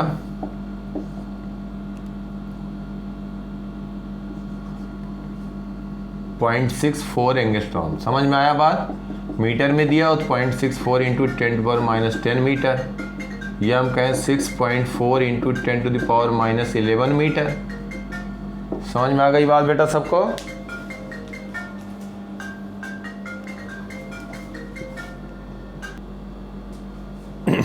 हाँ बेटा, तो ये वैल्यू आ गई, हमारा मतलब ये एंगस्ट्रॉन में ही दिया रहेगा, तो तुम्हें जो ऑप्शन रहेगा फट से टिक कर देंगे। मिटाएं इसको, screenshot low.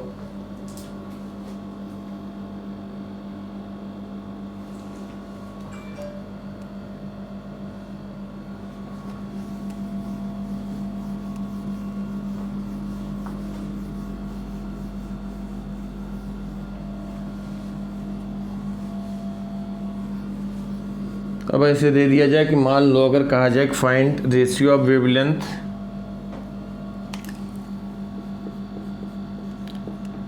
Find lambda helium and lambda nitrogen at lambda helium wavelength of helium at 27 degree to lambda of nitrogen at 127 degree. ये अगर पूछा जाए तो देखो यहाँ से, तो lambda helium upon lambda nitrogen, ये लिख दोगे under root M nitrogen under root T nitrogen. समझ पा रहे हो बेटा?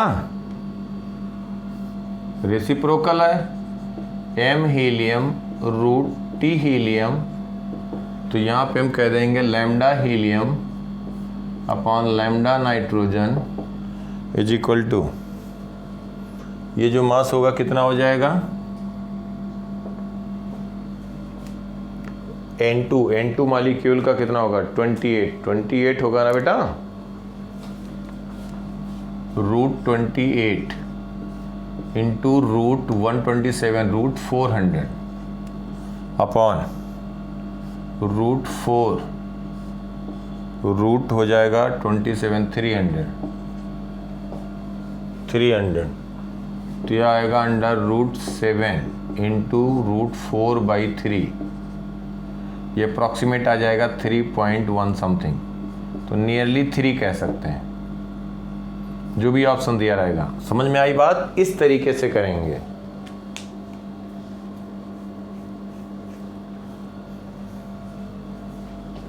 ठीक है बेटा,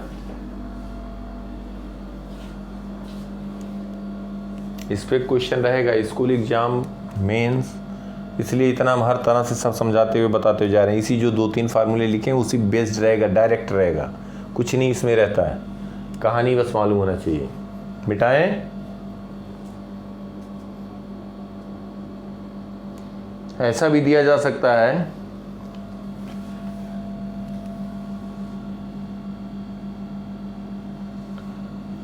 नाइट्रोजन। बेटा ये बताओ कि डायटॉमिक है तो हमने इसके लिए क्या लिखा था?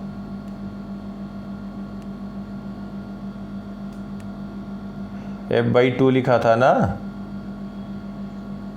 तो F की वैल्यू वहाँ पुट कर देंगे, M की वैल्यू रखेंगे, और ये जो आएगा उसके अकॉर्डिंग ये जो वैल्यू आएगी, ये हमने किसके लिए लिखा? 25.6 मोनोटॉमिक के लिए लिखा। बाय द वे यहाँ पे रेशियो लिया जा रहा है, तो रेशियो में कोई फ़र्क नहीं पड़ेगा। जब इंडिविजुअली एक का लिखना होगा, मोनोटॉमिक डायटॉमिक, समझ पा रहे हो बात को? मोनोटॉमिक डायटॉमिक, तो मॉलिक्यूलर वेट इसी पे रेशियो पे डिपेंड करेगा ना, इसलिए ये अप्लाई कर सकते हैं क्योंकि रेशियो ले रहे हैं 2 का। हर एक का इंडिविजुअल अगर एनर्जी या वेवलेंथ लिखना होगा तो फिर हम हीलियम का लिखेंगे। समझ गए ना बात? यहाँ पे यूज इसलिए किया क्योंकि रेशियो ले रहे हैं। अगर 25 रेशियो ले रहे,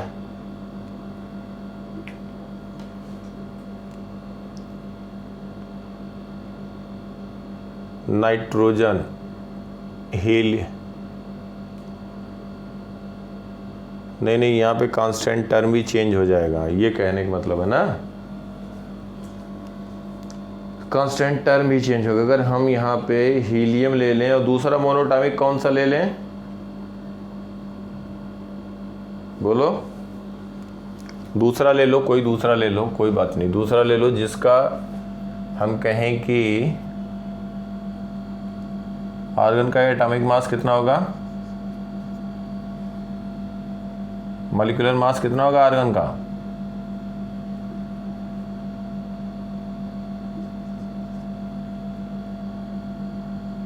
नियॉन का कितना होता है?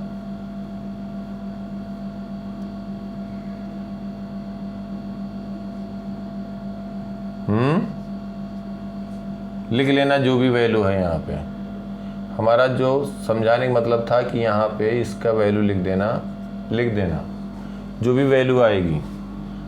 40 होता है, कन्फर्म हो?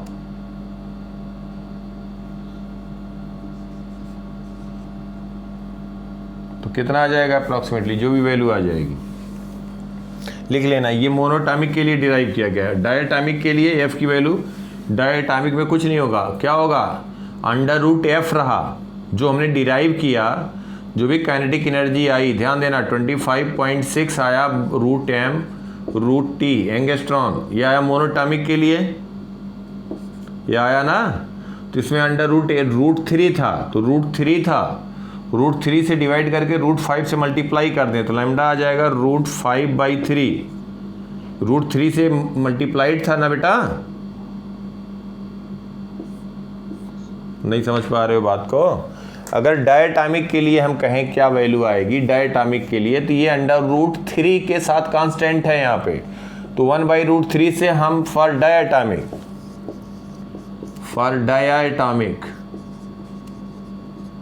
तो ये जो वैल्यू आएगी ये √3 से हम डिवाइड कर रहे हैं। क्यों कर रहे हैं? क्योंकि ऑलरेडी √3 से मल्टीप्लाइड है, इसको मल्टीप्लाई करना होगा √5 से, डिवाइड करना होगा √3 से। पॉलीएटॉमिक के लिए क्या हो जाएगा?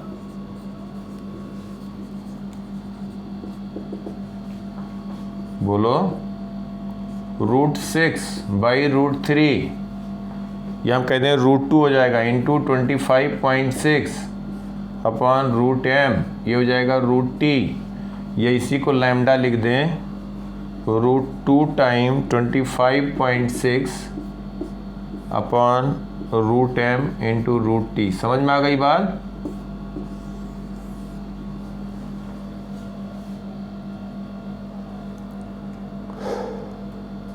लैम्डा क्या था डिनोमिनेटर में था, √3/√5 होगा, √3/√5 होगा। क्यों? क्योंकि लैम्डा जो था ये था आपका, लैम्डा की जो वैल्यू हम लोगों ने लिखा था वो क्या लिखा था बेटा, h/√3m/k/t लिखा था, √3 था, तो √3 से मल्टीप्लाई करके √5 से डिवाइड करेंगे और ये हो जाएगा √3 पॉलीटॉमिक के लिए √6, तो ये आएगा 1/√2। बिल्कुल सही। ये समझ में आ रहा है बेटा ऋत्विक? समझ में आ रही बात ये कैसे लिखा जा रहा है? तो मोनोटॉमिक डायटॉमिक का भी रेशियो लेना तो ले सकते हो, यही √3 का टर्म केवल आएगा, ठीक है, या √2 का आ जाएगा। लिख लो इसको, नोट करो जल्दी से, स्क्रीनशॉट लो। ले लिया? समझ में आ गई बात ये कैसे लिखा गया?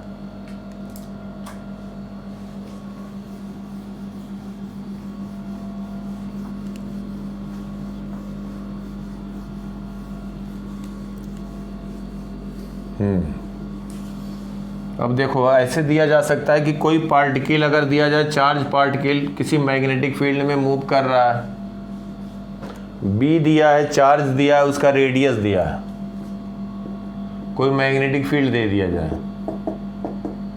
बी मैग्नेटिक फील्ड में कोई चार्ज पार्टिकल मूव कर रहा है जिसका मास m है, चार्ज q है और रेडियस r है।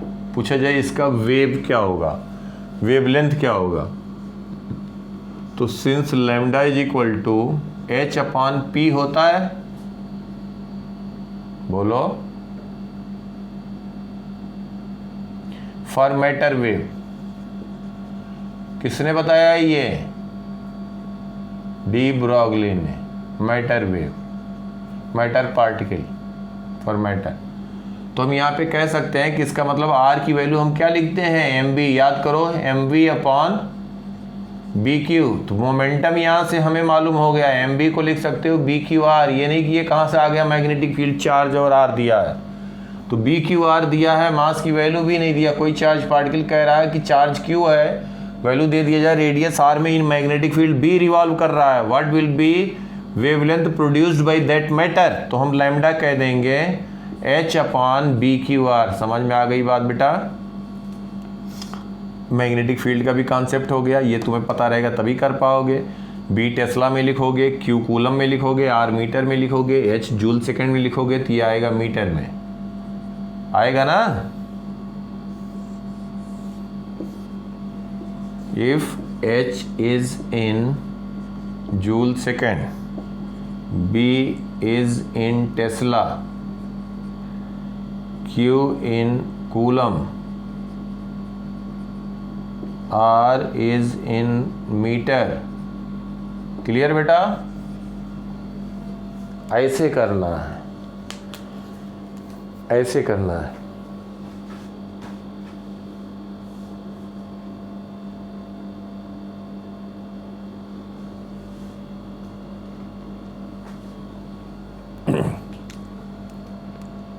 और भी जो तुम्हारे में आ सकता है, देखो इधर ऐसे भी कहा जा सकता है कि अगर मान लो कि डी ब्रॉगली वेवलेंथ में 2% का डिक्रीज हो रहा है, decrease in wavelength of, decrease in wavelength 2% decrease in wavelength,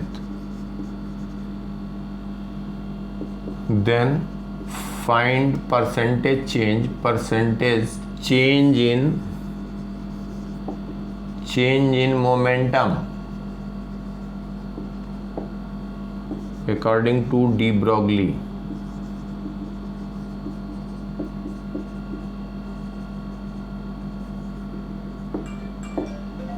तो बेटा क्या होता है, लैम्डा होता है h/p।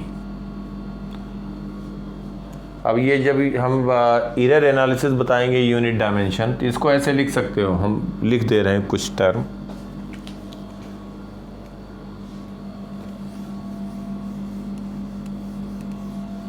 इसलिए यहाँ पे बता दे रहे हैं, क्योंकि बाद में हम बताएंगे तो ज़रूर, लेकिन ये फिर वापस यहाँ पे नहीं आ पाएंगे, इसी के साथ में एसोसिएटेड। तो ये सब पे क्वेश्चन पूछे गए हैं, तो वही हम बताना चाह रहे हैं। तो जैसे अगर कोई भी दिया है function z is equal to X into Y, percentage change in z अगर कहा जाए, अच्छा लॉग वॉग तो पढ़ चुके हो तुम लोग यार, तो इसको हम कह सकते हैं लॉग ले लो दोनों side, log z is equal to log x plus log y। ये समझ में आया सबको? इसको डिफ्रेंशिएट कर दो विद रिस्पेक्ट, किसी एक के रिस्पेक्ट में डिफ्रेंशिएट कर दो, z के रिस्पेक्ट में कर दें तो 1/z क्या हो जाएगा, 1/z is equal to differentiating with respect to z, तो 1/x क्या कहोगे, dx/dz प्लस 1/y। ये हम प्रूफ करके बता दे रहे हैं, log taking log both side, taking log both side, तो 1/y dy/dz। ये तो सबको पता लग गया बेटा, ऋत्विक समझ पा रहे हो? dz से मल्टीप्लाई कर दो दोनों side, dz/z is equal to dx/x plus dy/y। इसी dz को कहते हैं delta z, delta x/x plus delta y/y। इसी को 100 से मल्टीप्लाई कर दो, तो इसी को 100 से मल्टीप्लाई कर दें, delta x upon x into 100 plus delta y upon y into 100। अगर कहा जाए percentage change in x and y are 1 and 2%, what will be percentage change in z? तो इसी को हम कहते हैं percentage change, delta z upon z, percentage change delta x upon x percent plus delta y upon y percent. तो अगर ये 1%, 2% है तो z में चेंज कितना आएगा, 3%। समझ में आ गई बात? x में अगर 1% चेंज हुआ, y में 2% हुआ, तो z में कितने परसेंट चेंज होगा,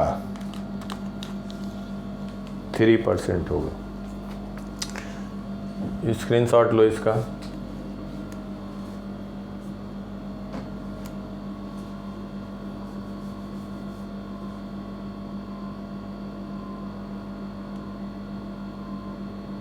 लिए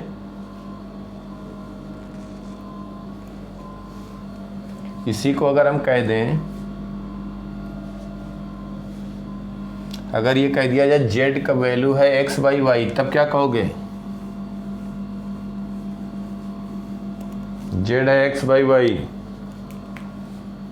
अब तो बेटा मैथ कर चुके हो, इफ z इज, तो log z क्या कहोगे, log x minus log y कहोगे ना, डायरेक्ट हम लिख रहे हैं वही चीज़ आएगी, delta x/x percentage minus delta y/y percentage. समझ में आया? अब कहा जाए 1% चेंज इन x और 2% change in y, what will be percentage change in z? तो 1 - 2 -1 कहेंगे, -1 कहेंगे। अगर 1% इसमें चेंज हो रहा है, 2% इसमें चेंज हो रहा है, तो हम कहेंगे -1% चेंज होगा। मतलब x अगर 1% से इंक्रीज कर रहा है और ये 2% से इंक्रीज कर रहा है, तो डेल्टा z/z 1% से डिक्रीज करेगा, क्योंकि निगेटिव आ रहा है। समझ में आ रही बात बेटा? अगर ये कहा जाए कि ये x जो है 5% से इंक्रीज हो रहा है और ये 3% से इंक्रीज कर रहा है, तो 5 - 3 क्या हो जाएगा, 2% से इंक्रीज कर रहा है। अब यहाँ पे देखो, 2% डिक्रीज इन वेवलेंथ कहा गया, then find percentage change in momentum. तो लैम्डा हो गया h/p, तो delta lambda upon lambda percentage is equal to delta h/h। h Planck constant है, चेंज होगा ही नहीं बेटा, h में प्लैंक कांस्टेंट में चेंज होगा ही नहीं, x का चेंज 0 हो गया, माइनस डेल्टा p/p हुआ परसेंटेज। समझ में आ रही बात? Since h will remain same, h will remain same। Ritvik समझ में आ रही बात बेटा? हाँ, तो अब क्या हो जाएगा, 2% डिक्रीज इन वेवलेंथ, 2% डिक्रीज हुआ तो मोमेंटम में चेंज कितना हुआ, इंक्रीज हुआ, क्योंकि निगेटिव आया, निगेटिव और ये डिक्रीज कर रहा है निगेटिव, तो 2% इंक्रीज हुआ मोमेंटम में चेंज। क्योंकि डिक्रीज है तो निगेटिव रखेंगे, समझ में आ गई बात बेटा। और जब ये निगेटिव रखेंगे तो ये निगेटिव था कैंसिल हो जाएगा, तो इसका मतलब इंक्रीज हुआ। इस तरह से बता दोगे, ठीक है, बिल्कुल अच्छे से।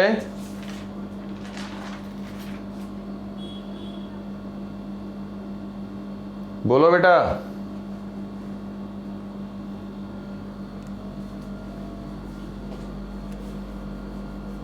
ठीक है, लिख लिया सबने?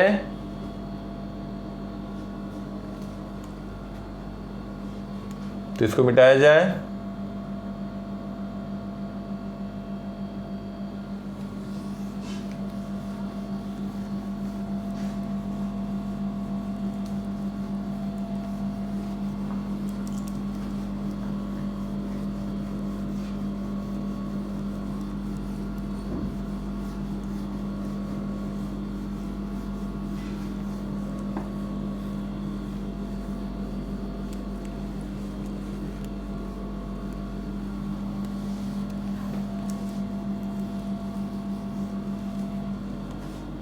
नेक्स्ट बेटा momentum and radiation pressure.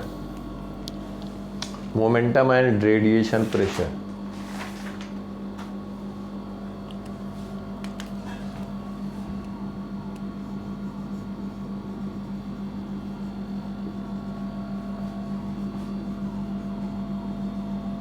Radiation pressure,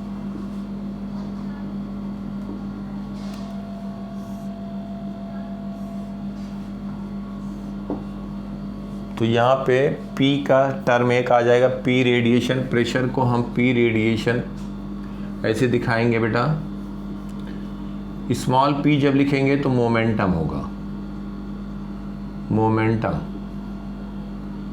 और P कैपिटल लिख के RAD तो रेडिएशन प्रेशर। अभी बताते हैं क्या होता है रेडिएशन प्रेशर।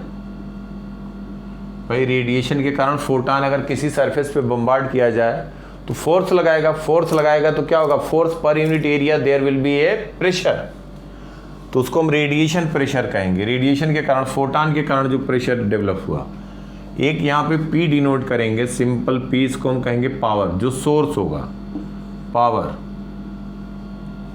पावर मतलब कि जैसे हम कहते हैं टार्च है, इलेक्ट्रिक बल्ब है, उसका पावर P है। P मतलब P joule per second heat dissipate कर रहा है, P joule per second heat dissipate कर रहा है, तो जूल पर सेकेंड। पावर को हम P से डिनोट करेंगे। तो यहाँ पे 3 जगह पे P आएगा, कंफ्यूज ना हो। स्मॉल p को मोमेंटम लिखेंगे, PRAD रेडिएशन प्रेशर कहेंगे, और P को पावर डिनोट करेंगे। अब देखो ध्यान से, जैसे बेटा अगर मान लिया जाए टार्च है, टार्च,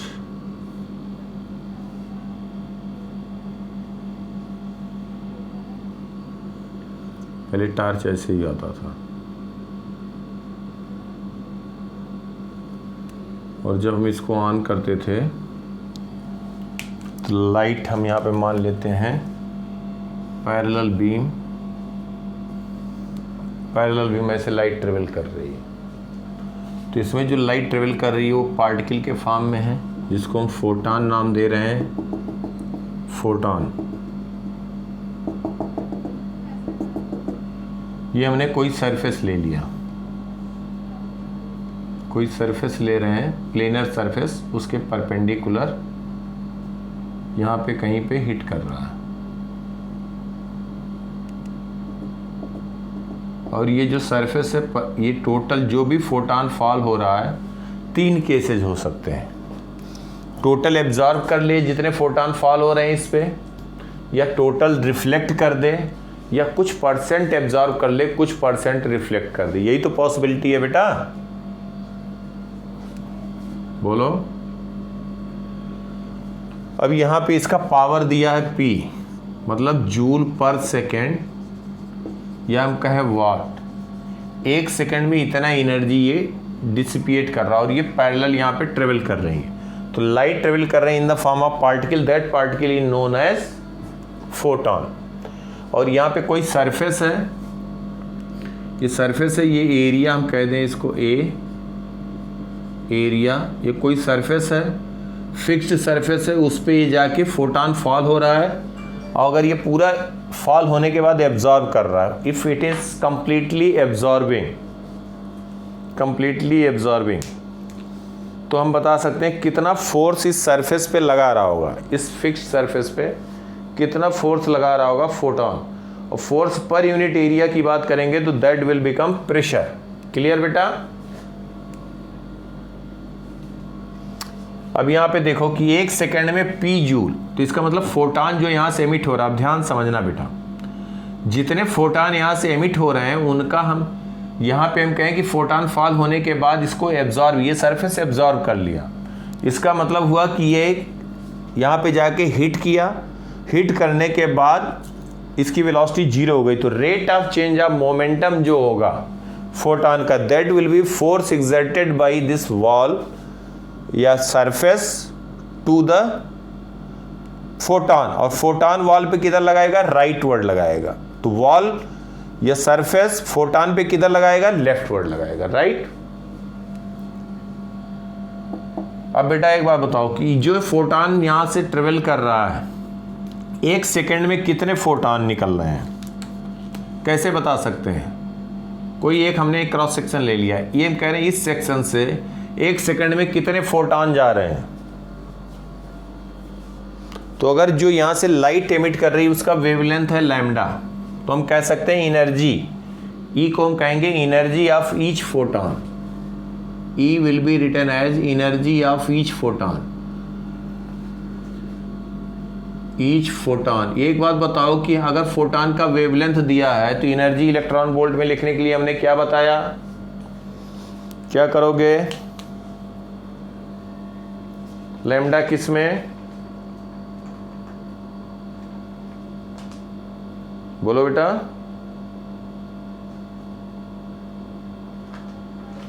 लैम्डा क्या कह देंगे?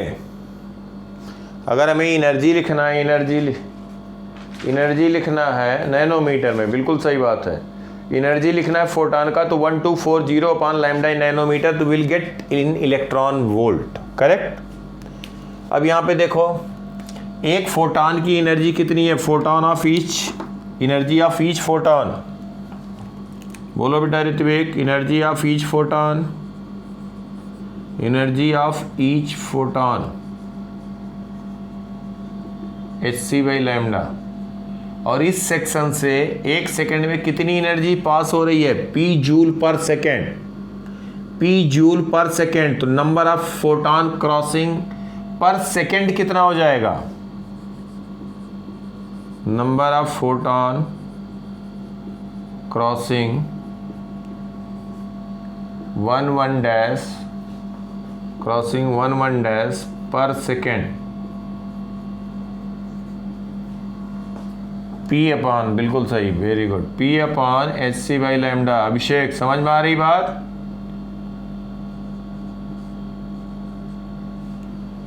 बोलो,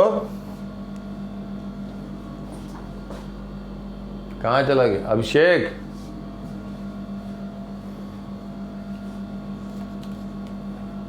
अभिषेक, ये समझ में आई बात? हमने कहा बेटा ऋत्विक देखो कि ये p जूल पर सेकेंड यहाँ से ये पावर जनरेट कर रहा है, जो कि लाइट यहाँ पे ट्रेवल कर रही पैरेलली। एक हमने यहाँ पे 11 डैश एक सेक्शन ले लिया, इस सेक्शन से हर एक फोटॉन की एनर्जी है hc बाई लैम्डा। हम कह सकते हैं 1 सेकेंड में कितना फोटॉन क्रॉस कर रहा है इस क्रॉस सेक्शन को, तो हम क्या कह सकते हैं? hc by lambda. तो एक फोटॉन की एनर्जी है और p जूल पर सेकेंड यहाँ से एनर्जी ट्रांसमिट हो रही है 11 डैश से, तो p upon hc by lambda number of photon पर सेकेंड क्रॉसिंग दिस। समझ में आई बात? अब हम कहते हैं 1 सेकेंड में जितना फोटॉन है पर सेकेंड, जितना फोटॉन क्रॉस कर रहा है उसका मोमेंटम कितना है, तो एक का मोमेंटम कितना है बेटा? एक फोटॉन का मोमेंटम कितना है? h बाई लैम्डा है, बिल्कुल सही बात है, तो h बाई लैम्डा, तो नंबर ऑफ, तो यहाँ पे हम कहें मोमेंटम ऑफ फोटॉन पर सेकेंड, मोमेंटम ऑफ फोटॉन पर second falling on this surface, वही तो फॉल हो रहा होगा बेटा पर सेकेंड, जो फोटॉन फॉल हो रहे हैं तो पर सेकेंड उनका मोमेंटम क्या है, जो यहां से क्रॉस कर रहा है वही यहां पे पर सेकेंड फॉल हो रहे होंगे। तो एक सेकेंड में momentum falling on this surface, समझ में आ रहा है जानवी? बोलो बेटा क्या होगा Ritwik?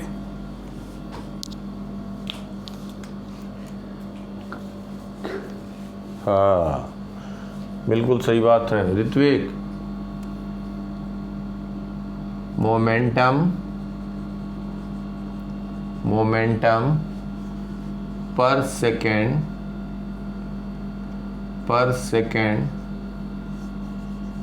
Falling on surface is equal to number of photon crossing, या नंबर ऑफ फोटॉन जो क्रॉस कर रहा है इस सेक्शन पे वही एक सेकेंड में इस पे फॉल भी हो रहा होगा, एक सेकेंड में वही फॉल हो रहा होगा। तो P lambda upon H C, P upon H C by lambda into momentum of each photon, तो हो गया momentum per second falling on surface. ये समझ में आया सबको? बोलो अभिषेक। तो ये हो गया लैम्डा लैम्डा कैंसिल हो गया, क्या हो गया P अपॉन सी। तो ये क्या हुआ पर second momentum falling on surface. अब अगर हम इसको कह दें यहाँ पे बेटा, इसका इस स्क्रीनशॉट लो, ले लिया?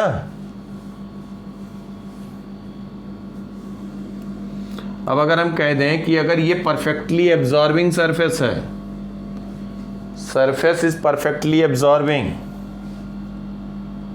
इसको हम कह रहे हैं surface, if surface is perfectly absorbing, case 1, if surface is perfectly absorbing,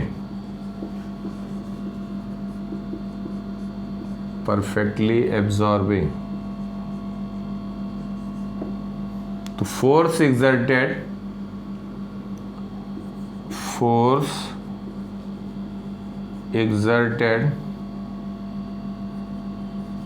by photon on surface is equal to F can be written as, क्या हो जाएगा बेटा, P by C, rate of change of momentum according to Newton's second law। पर second जो momentum है, एक second में ये जो मोमेंटम है, एक सेकेंड में इतना मोमेंटम फॉल हो रहा फोटॉन का और फाइनल हो रहा है 0, पूरा एब्जॉर्ब कर लिया, तो एक सेकेंड में चेंज इन मोमेंटम यही हुआ, यही क्या हो जाएगा, force exerted by photon on surface, right word होगा। और वही सरफेस फोटॉन अगर फिक्स्ड सरफेस है या ना भी फिक्स है तो वही ये फोटॉन पे ये सरफेस लगाएगा लेफ्ट वर्ड। समझ में आई बात? ये एक से फाइनल मोमेंटम 0 हो गया, तो P क्या है, P इज पावर, C क्या है, स्पीड ऑफ लाइट। समझ में आई बात? अगर कहें परफेक्टली रिफ्लेक्टिंग सरफेस है, case 2, if surface is perfectly reflecting,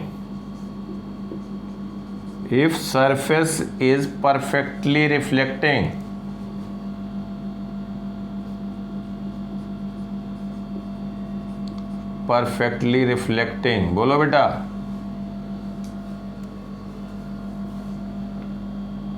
then F की वैल्यू क्या हो जाएगी, तो rate of change of momentum, एक सेकेंड में मोमेंटम, फाइनल मोमेंटम 0 हो रहा है, यहां पे मोमेंटम क्या हो जाएगा, लेफ्ट वर्ड हो जाएगा, यही मोमेंटम हो जाएगा P by C leftward. तो चेंज इन मोमेंटम क्या कहेंगे, final momentum minus of initial momentum, तो क्या हो जाएगा 2P बाई सी होगा। समझ पा रहे हो बात? 2P बाई सी हो जाएगा फोर्स, अगर परफेक्टली रिफ्लेक्टिंग सरफेस है। अभिषेक समझ में आ रही बात?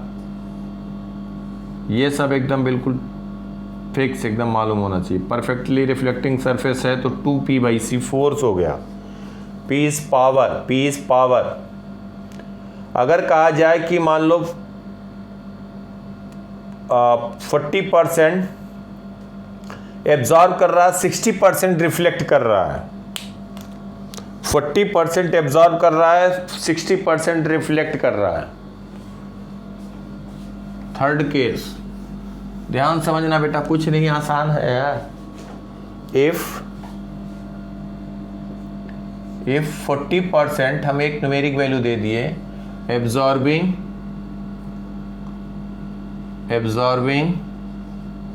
एंड 60% रिफ्लेक्टिंग, 60% रिफ्लेक्टिंग, तब फोर्स क्या कहोगे? 0.4।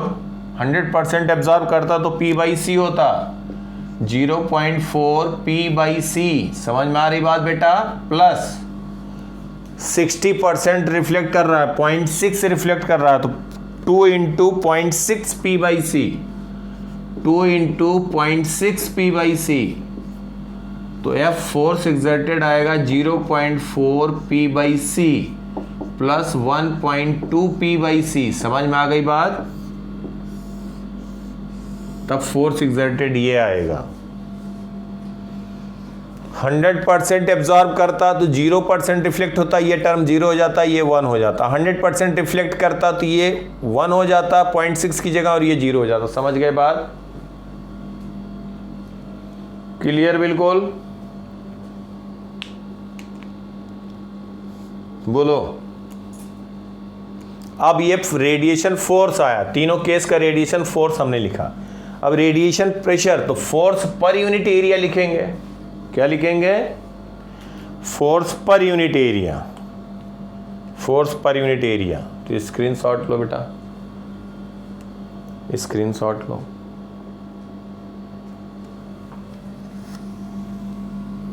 अब रेडिएशन प्रेशर की बात कर रहे हैं, तो रेडिएशन प्रेशर जब कहेंगे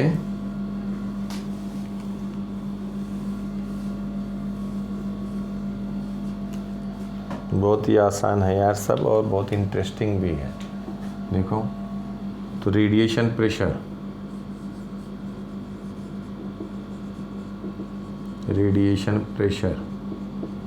प्रेशर कहते हैं P radiation, force per unit area. For case 1 तो हम कह देंगे F = केस 1। फॉर केस 1 जो बात हम लोगों ने डिस्कस किया, तो P/C, और P हम कहते हैं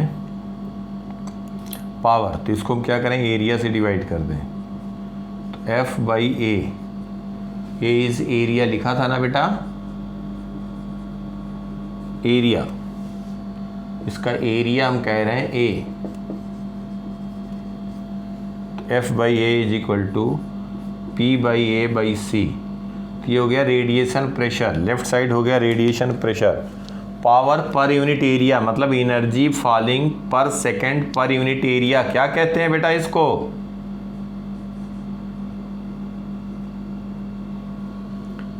पावर पर यूनिट एरिया क्या होता है कि अगर कोई सरफेस है, इस पे फोटॉन इंटेंसिटी कहते हैं, बिल्कुल सही बात है। अब यहाँ पे देखो, एक फोटॉन फॉल हो रहा है, तो इस पे जो फॉल हो रहा है पर सेकंड पर यूनिट एरिया, एनर्जी पर सेकंड पावर, तो एनर्जी पर सेकंड, इसी को कह सकते हो एनर्जी पर सेकंड पर यूनिट एरिया, या हम कहें पावर पर unit area, that is intensity, इसी को कहते हैं intensity by C, I/C। Radiation pressure किसके लिए इंटेंसिटी हो गया? Radiation pressure for case 1। For case 2 क्या कह दोगे? फॉर केस 2 समझ में आ रहा है बेटा ऋत्विक? 2P/C, तो यहाँ पे कहेंगे F/A, एरिया से डिवाइड करें, 2P/A/C, तो यहाँ पे रेडिएशन प्रेशर कहेंगे 2I/C। Radiation pressure 2I/C। Case 3 में कहें, केस 3 में कह देंगे, केस 3 हो गया, for case 3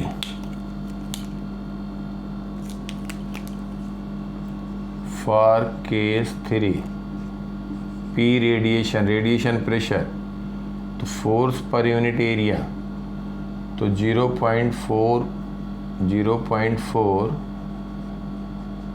I/C plus 1.2 I/C। समझ में आई बात बेटा?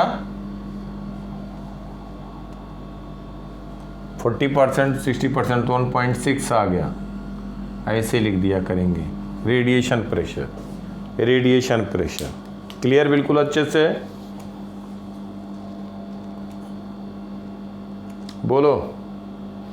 अब एक पॉइंट और ध्यान से देखो, इसको मिटाएं, स्क्रीनशॉट लो।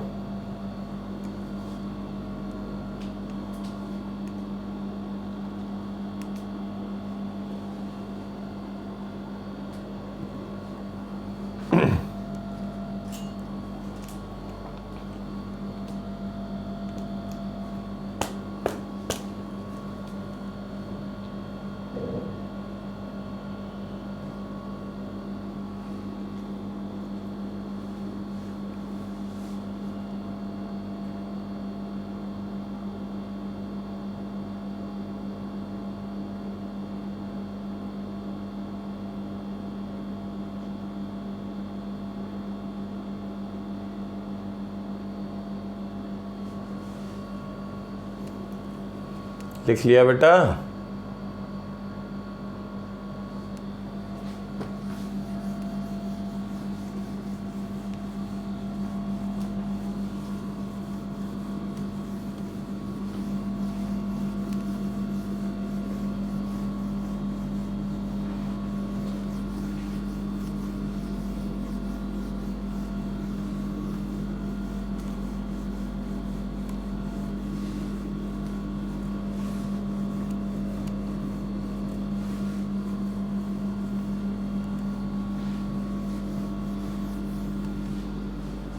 अब इसमें एक पॉइंट बेटा ध्यान से देखो।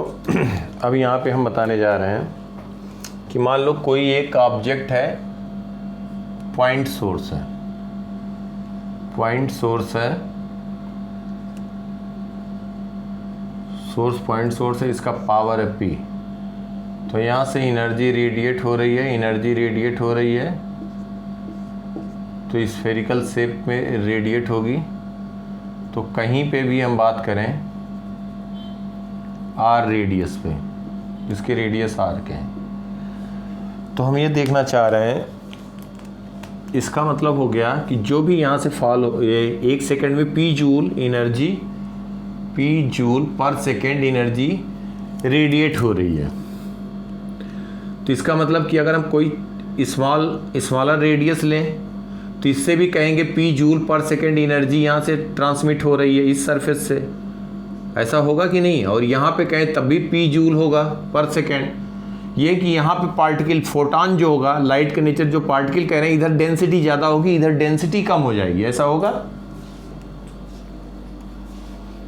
कोई भी हमें अगर एक सेक्शन लेंगे तो वहाँ से उस सेक्शन से 1 सेकेंड में क्या होगा, 1 सेकेंड में जितनी एनर्जी यहाँ से एनर्जी, जितनी एनर्जी 1 सेकेंड में यहाँ से जितना निकल रही है 1 सेकेंड में एनर्जी, वही यहाँ से भी जाएगी, बस यहाँ पे डेंसिटी कम हो जाएगी।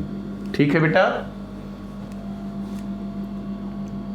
अब हम कहें energy falling per unit time पर यूनिट एरिया R रेडियस पे, क्या कहोगे? इंटेंसिटी।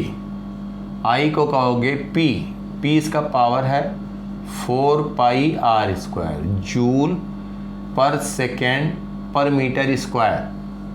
P है जूल पर सेकेंड, वाट हुआ ना बेटा पावर, तो इसी को हम कह सकते हैं जूल पर सेकंड पर मीटर स्क्वायर, या पावर अपॉन एरिया हम कहेंगे, दैट इज इंटेंसिटी। इसी को I लिखते हैं, इसी को कहेंगे इंटेंसिटी। अब एक बात ये देखो कि dt टाइम में, ये लाइट dt टाइम में अगर हम बात करें, ध्यान देना बेटा, dt कम टाइम ले रहे हैं, dt टाइम में अगर हम बात करें तो जो फोटॉन इस सेक्शन को क्रॉस कर रहे हैं, इस सेक्शन को क्रॉस कर रहे हैं, कितने फोटॉन क्रॉस कर रहे हैं ये हम बता सकते हैं। इस 1 सेकेंड में कोई भी सेक्शन, जो हम एक स्फेरिकल सेक्शन ले लें, पॉइंट सोर्स है, तो number of photon crossing per second, number of photon crossing per second, number of photon crossing radius R per second will be, कितना हो जाएगा बेटा, P joule per second energy transmit हो रहा है, कोई भी सेक्शन ले लें, और एक का हमें मालूम है तो पी अपॉन क्या कह दोगे, एच सी बाई लैम्डा। एक फोटॉन की एनर्जी है तो नंबर पर सेकेंड ये क्रॉस कर रहा है, ये बात समझ में आ रहा है। 1 सेकेंड में जो भी आर रेडियस पे, कोई भी रेडियस ले लें, वहां से कितने फोटॉन यहां से क्रॉस कर रहे हैं, दैट विल रिमेन सेम। यहां पे 100 फोटॉन क्रॉस कर रहे हैं स्मॉल आर रेडियस पे, यहां डेंसिटी ज्यादा होगी, कैपिटल आर पे वही क्रॉस कर रहे हैं। अब हम कह दें dt टाइम में, ध्यान देना, dt टाइम में जो हम ये दिखा रहे हैं, इसके अंदर फोटॉन होगा, कितने फोटॉन होंगे इसके बीच में, तो हम कह दें dt टाइम में जो यहां से यहां तक कवर कर लेंगे, पर सेकेंड इतना क्रॉस किया, पर सेकेंड इस सेक्शन से, यहां पे जो बेटा दिखा रहे हैं सेक्शन, इससे पर सेकेंड इतने फोटॉन क्रॉस कर रहे हैं, तो dt टाइम में कितना क्रॉस कर देंगे, मान लिया लेट इन टाइम dt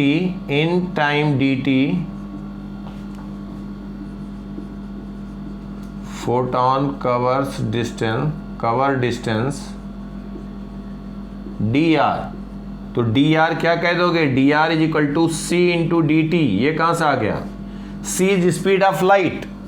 समझ पा रहे हो बेटा, कहीं भी डाउट कुछ रहे तुरंत पूछना, एक बार समझ गए तो बहुत ही अच्छा रहेगा, नहीं समझ पाए तो फिर यही सब दिक्कत करेगा। अभी हमारा ऑब्जेक्टिव है, हम यहाँ पे देखना चाह रहे हैं कि कितने फोटॉन यहाँ पे प्रेजेंट है पर यूनिट वॉल्यूम आर रेडियस पे। हमारा ऑब्जेक्टिव है कि पर यूनिट वॉल्यूम कितने फोटॉन यहाँ पे है। तो dt टाइम में जो फोटॉन यहां से क्रॉस किए, कितने फोटॉन क्रॉस किए, वही इसमें प्रेजेंट होंगे, dr डिस्टेंस कवर किया। सब समझ पा रहे हो बेटा, तो कितने यहां पे प्रेजेंट होंगे, जो फोटॉन यहां पे प्रेजेंट है, इनके बीच में जो फोटॉन प्रेजेंट है वो हम नंबर बताने जा रहे हैं। तो number of photon present in dr, number of photon present in dr thickness, number of photon present in dr thickness, number of photon present in dr thickness is equal to p upon S C by lambda, तो p lambda और numerator में लिख दिया upon S C into time D T. ठीक है बेटा, अब हम ये कह सकते हैं कि ये इसका वॉल्यूम कितना है, 4 pi R square into D R कह सकते हो, ये थिकनेस डी आर। तो number of photon present in this volume, ये जो शेडेड पार्ट दिखा रहे हैं इस वॉल्यूम में कितने फोटॉन प्रेजेंट है, तो हम कह सकते हैं कि number of photon present per unit volume at a radius R. बोलो, ये इसी वॉल्यूम में तो बेटा फोटॉन निकाला हमने जो प्रेजेंट है, नहीं समझ पा रहे हो। ये फोटॉन जो हमने लिखा, number of photon in dt time में हम कह रहे हैं dr डिस्टेंस कवर किया। क्यों कवर किया, क्योंकि c स्पीड है, dt टाइम है, टाइम कम होगा तो dr डिस्टेंस भी कम होगा। इसी के अंदर ये प्रेजेंट है, जो ये स्ट्रिप है, तो इसी के अंदर इतना फोटॉन प्रेजेंट है, तो हम इसका वॉल्यूम लिखेंगे। ये वॉल्यूम क्या आएगा Ritvik, 4 pi R square into D R होगा वॉल्यूम ना, स्फेरिकल 3 डायमेंशन में 4 पाई आर स्क्वायर इसका इनर सरफेस का एरिया हो गया इंटू डी आर थिकनेस, यही तो वॉल्यूम हुआ।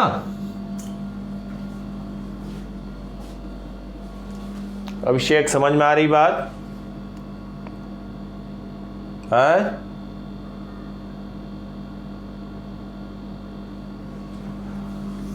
Janvi,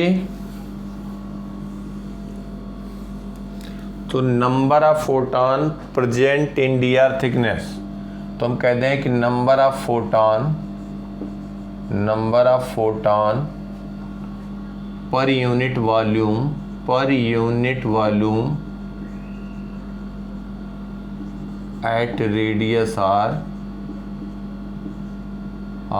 is equal to p lambda upon hc into dt into volume से हम डिवाइड कर रहे हैं, वॉल्यूम से डिवाइड करेंगे 4 pi R square into D R, since D R is equal to C into D T, तो D T by D R क्या हो जाएगा, D T by D R क्या हो जाएगा, C, D T by D R 1 by C, तो P lambda upon H C 1 upon into 1 upon 4 pi R square D T by D R क्या कहोगे बेटा, या D R is equal to C D T लिख दो ना, C D T,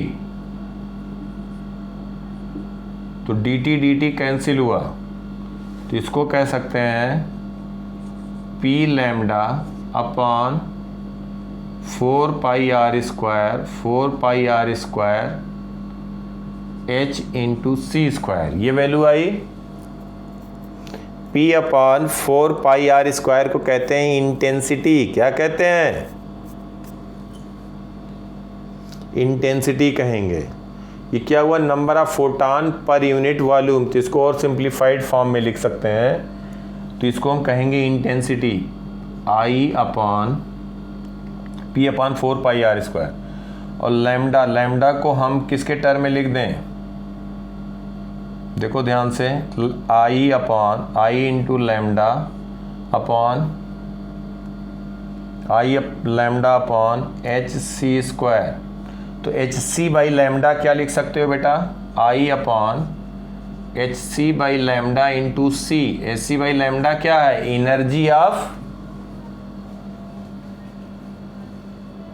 H C by lambda energy of each photon, is energy of each photon, that is hc by lambda, तो इसको हम कह सकते हैं number of photon per unit volume, या इसी को कहेंगे number of photon per unit volume, इसको कहेंगे I upon E into C, number per metre cube, ये हो गया number of photon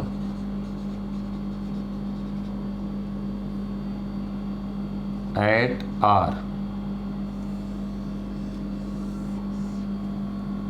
per metre cube, समझ में आया, ये important, I upon E into C, number of photon per unit volume, at a radius R, ये समझ में आया अच्छे से, बोलो, नंबर ऑफ फोटॉन। अब अगर कहा जाए कि एनर्जी पर यूनिट वॉल्यूम कितना होगा, तो नंबर ऑफ फोटॉन पता है per metre cube, number of photon per metre cube है, तो एनर्जी पर मीटर क्यूब कितना होगा, आर रेडियस पे multiplied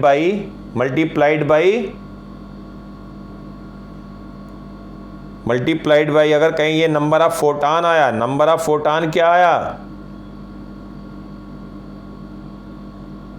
I by E C आया, number of photon present per metre cube at a radius R, number of photon present per metre cube at a radius R, यही आया है ना, बोलो,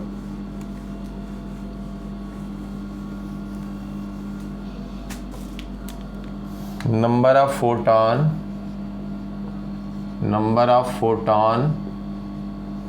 present at radius R per metre cube is equal to I upon I is intensity upon E into C, या इसको हम कहें P power upon area E into C, या हम कहें E into A into C number per metre cube. ठीक है बेटा,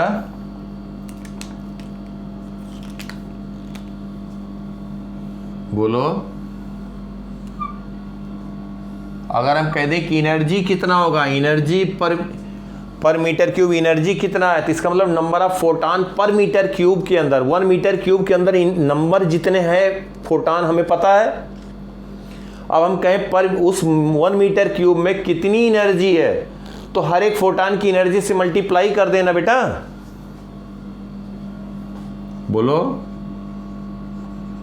एनर्जी समझ में आ रही बात। 1 मीटर क्यूब हमने आर रेडियस पे 1 मीटर क्यूब एक बॉक्स ले लिया, ध्यान दो 1 मीटर क्यूब, इसके अंदर जितने फोटान है वो हमने पता कर लिया। अब हम कह रहे हैं 1 मीटर क्यूब में कितनी एनर्जी होगी, तो multiplied by energy of each photon. तो energy per unit volume, energy per unit volume, energy per unit volume at radius R, at radius R क्या लिखोगे, P अपॉन, या हम कह दें I upon E into C into E। E is energy of each photon, तो joule per metre cube, E cancel हो गया तो क्या हो गया I अपॉन C। यही I बाई C एक टर्म और आया था, क्या आया था, जूल पर मीटर क्यूब। इसी को कहते हैं एनर्जी डेंसिटी। इसी को क्या कहते हैं बेटा, इसी को कहते हैं एनर्जी डेंसिटी, एनर्जी डेंसिटी। इसको डिनोट करते हैं स्मॉल u से, joule per metre cube, small u joule per metre cube, energy per unit volume. I by C और एक टर्म आया था, क्या आया था, रेडिएशन प्रेशर भी आया था, फॉर कंप्लीटली एब्जॉर्बिंग के लिए, याद आया। एनर्जी डेंसिटी है I by C, number of photon at radius R होगा P upon I upon EC, I upon EC energy of each photon से मल्टीप्लाई कर देंगे। तो ये समझ में आई बात यहाँ तक।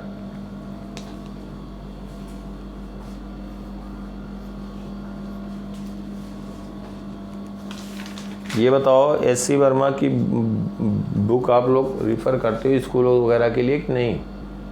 ओके बेटा, bye, take care, see you in next class, bye bye.